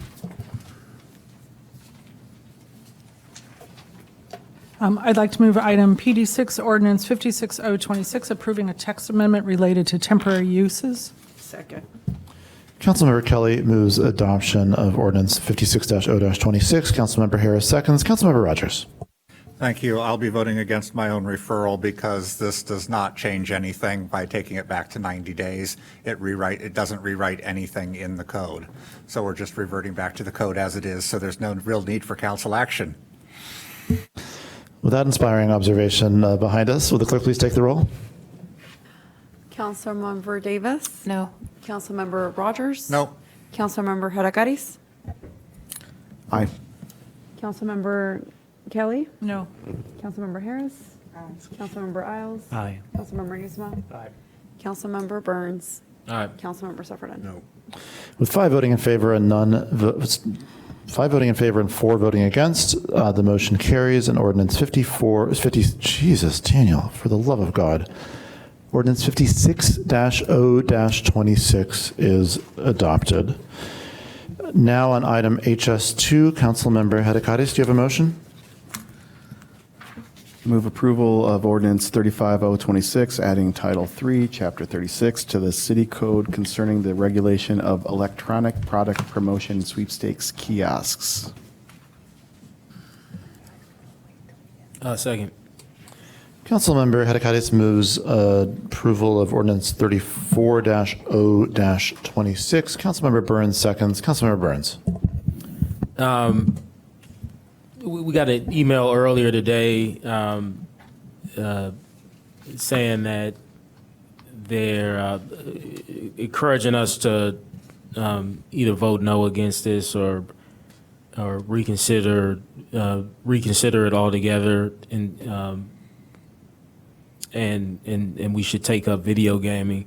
So I just wanted to make clear, would not support video gaming. I think we've already dealt with video gaming, as I've said at different points of this discussion, that this is not video gaming by another name. If you look at all the provisions in this ordinance, it would make it uniquely different, distinctly different from video gaming, and that's the point of it. In fact, there's actually a place in the ordinance, the approving ordinance, that says video gaming, that I'm going to make an amendment to strike that, because it's not that. It's sweepstakes machines, and the language in the ordinance make that so. So I would not support video gaming. I would support this because it's sweepstakes machines, and we already have it. I have not personally gotten any complaints about it, and so that's what I'm ready to support today is sweepstakes machines as it's described in the ordinance, and I also want to say one of the benefits of allowing the sweepstakes machines over video gaming, beyond what I've already described, is that we have the ability to determine what revenue we can get from it. We can't do that with video gaming. The state dictates what the operator gets, what the state gets, and what the city gets. That's not the case here. And so there was a claim in that email that there could be there's more revenue for operators. I don't necessarily know if that's the case, but I know for sure that's not the case when it comes to the revenue that the city can get, because we decide what that looks like. And lastly, I know Councilmember Kelly, she'll bring this up as well, but she's consistently brought up she doesn't want to see this proliferated across the community. This hasn't changed. It says 20 licenses. That means each kiosk will be licensed, which is the way to do it, the best practice approach for it. Only 2, I believe, per location, unless we change it, which means that there's some people now that have more than 2 machines, so those machines would have to be removed. But regardless of all of those details, it's limited to 20 kiosks in across the city, and 2 per location. So if we approve this, there's no way it can expand beyond that unless we amend the ordinance. And that's all, Mayor. Thank you. Councilmember Rogers. Thank you, Mr. Mayor. I sent around an amendment. I'd like to amend this to place a 6-month moratorium on the addition of any new sweepstakes machines with all current, I said light registered, but there are no registered machines, so it should be machines located within the city. Should be the city should be notified within 14 days. So actually the way that should read is with all current machines being registered with the city within the next 14 days. Further move that the matter be referred to the Economic Development Committee to develop a policy for registering devices that benefits the economic stability of the gas stations and convenience stores in which they're located. So just to be clear, you're moving to amend this and then refer it to economic development? Yes. Okay. It's disappointing. I was hoping to apply the new rule that we couldn't have a final vote tonight after the amendment, but it doesn't apply, it turns out. let me just ask Alex, this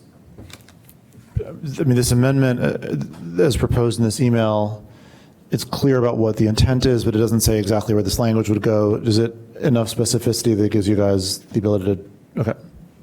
Yeah, we could take that and All right. send it to economic development. The moratorium wouldn't exist until it comes back and passes, though. Surely. Okay. Surely. Okay, so Councilmember Rogers moves to amend Ordinance 34-0-26 by placing a 6-month moratorium on additional new sweepstakes machines, and further then refer the amended ordinance to the Economic Development Committee. Is there a second? I'll second. Councilmember Hedekati seconds. Would the clerk, Councilmember Burns. So the moratorium will start after this is approved. I'm just trying to make sure I understand. Yeah, so nothing would get passed tonight. So this would get amended and then sent somewhere else for further discussion. Then they might send it back. Then it could pass. And if it were passed and signed here, then stuff would happen. There would be a moratorium. Including a moratorium. Okay. I think Councilmember Newsome also wanted to speak to this. Yeah, I'm just seeking clarification here. We've got an ordinance in front of us that, basically lays out a new chapter 36 with definitions and license required, all that stuff. Are you suggesting we set all that aside and instead of doing that, this ordinance in front of us only does a moratorium and then we figure all that out? No, he's saying amend this by adding another provision, a moratorium, then send that whole amended package over to economic development for further discussion. So not taking a final vote on the issue. Correct. There would be one vote tonight, which would do two things: amend this and kick it to economic development. Understood. Thank you. Councilmember Sufferton. I was trying to understand that too. So we are not registering, licensing, or any of that tonight. All right.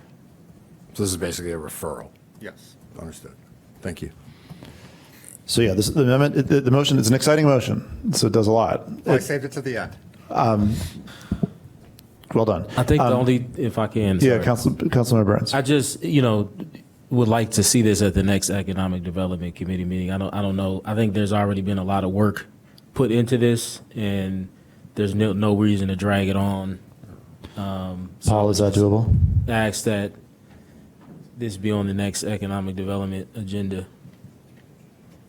Good evening, members of the council. I'm Paul Zalmazaki, Economic Development Manager. Our OMA requirement was 5 p.m. for publishing today, so we could bring it in September. We missed the deadline for Wednesday. At least that meeting, though. Yeah. But that's doable, Paul? It's doable September, yes. Okay. Councilmember Sufferton. I'm sorry, I was just going to say, we already got an agenda for Wednesday. And I'll just note, economic development has already talked about gas stations and convenience stores. This fits in with this discussion's already been had. For purposes of your packet construction, you already have information to fill it out. Would the clerk please take the roll again on a motion to amend this by adding a moratorium and then immediately kick it to economic development? They could hear it in their September meeting. Councilmember Davis? Aye. Councilmember Rogers? Aye. Councilmember Hedekati? Aye. Councilmember Kelly? Councilmember Harris? Councilmember Isles? No. Councilmember Newsome? Aye. Councilmember Burns? Aye. Councilmember Sufferton? Aye. With 7 voting in favor and 2 voting against, the motion carries. Ordinance 34-0-26 is amended, and then the amended ordinance is sent to economic development, which can hear it in their September meeting. Now on item C1, is there a motion?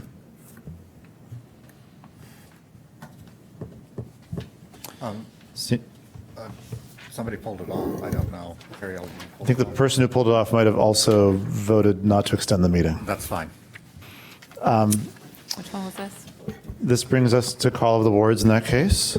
Councilmember Davis? No, I'll just discuss it now. I did pull off the millionaire tax discussion because I do hope that residents, when they see it on the ballot on the Cook County level this upcoming election, that we keep in mind that what we're really trying to do here is to signal to the state legislature to consider taxing people who have more than they certainly need, and then and direct those funds towards some of our more important projects. In particular, the proposal on the ballot currently will divert half of those funds to schools and the other half to reducing property taxes. And I don't know, as an elected official in the municipal level, I think that sounds like a dream for me, but also for many of the problems that I know our residents have. So I encourage everyone to think very strongly and thoroughly, and to try your best to find information from reliable sources. That's it. Thank you. Councilmember Rogers. Nothing, thank you. Councilmember Hadakaris. Nothing. Councilmember Kelly. Just the NU City Committee meeting tomorrow at 5 here in the council chambers. Councilmember Harris. Nothing. Councilmember Isles. My next office hours are Thursday, September 3rd, 7:30 to 9:30 a.m. at Brothers K. Councilmember Nusma. No report. Councilmember Burns. No report. Councilmember Sufferton. I hate to do this since I'm like the last person here, but I'm not on planning and development, so I didn't get a chance to weigh in on the townhomes on Central Street. But I'll just say to everybody here, we either have an inclusionary housing ordinance or we don't. And as it relates to that, it's an unfortunate procedural situation that gentleman finds himself in, but we either have one or we don't. And I'll just leave it at that. Councilmember Nusma is recognized to make a motion. Before we do that, Mr. Mayor, just a point of order. So we have to vote again to extend executive session past 11 o'clock. I don't know if we have to do that in open session or if we can do that in closed session. So just raising that issue to the attorney. Alex. Yeah, I would suggest that we do that in open session to suspend the rules. I was hoping I could make it to 10:59 though. Challenge accepted.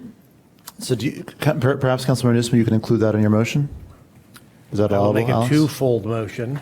Number one is to resolve into executive session to discuss agenda items regarding litigation, real estate, and workers' compensation, and minutes review. These agenda items are permitted subjects to be considered in executive session and are enumerated exceptions under the Open Meetings Act in 5 ILCS 120/2, Section C, 2, 5, 11, 12, and 21. I further move that we suspend the rules to continue meeting in executive session past 11 o'clock, should that become necessary. Second. Councilmember Nusma moves the City Council resolve itself into an executive session to discuss the previously mentioned items and to permit, in the extraordinarily unlikely event that it be necessary, that executive session to extend past the hour of 11 p.m. Councilmember Harris seconds. Would the clerk please take the roll? Councilmember Davis. Aye. Councilmember Rogers. Aye. Councilmember Hadakaris. Aye. Councilmember Kelly. Councilmember Harris. Councilmember Isles. Councilmember Nusma. Aye. Councilmember Burns. Aye. Councilmember Sufferton. With 9 voting in favor and none voting against, the motion carries. And at 10:35 p.m., the City Council resolves itself into an executive session to begin immediately in the council library.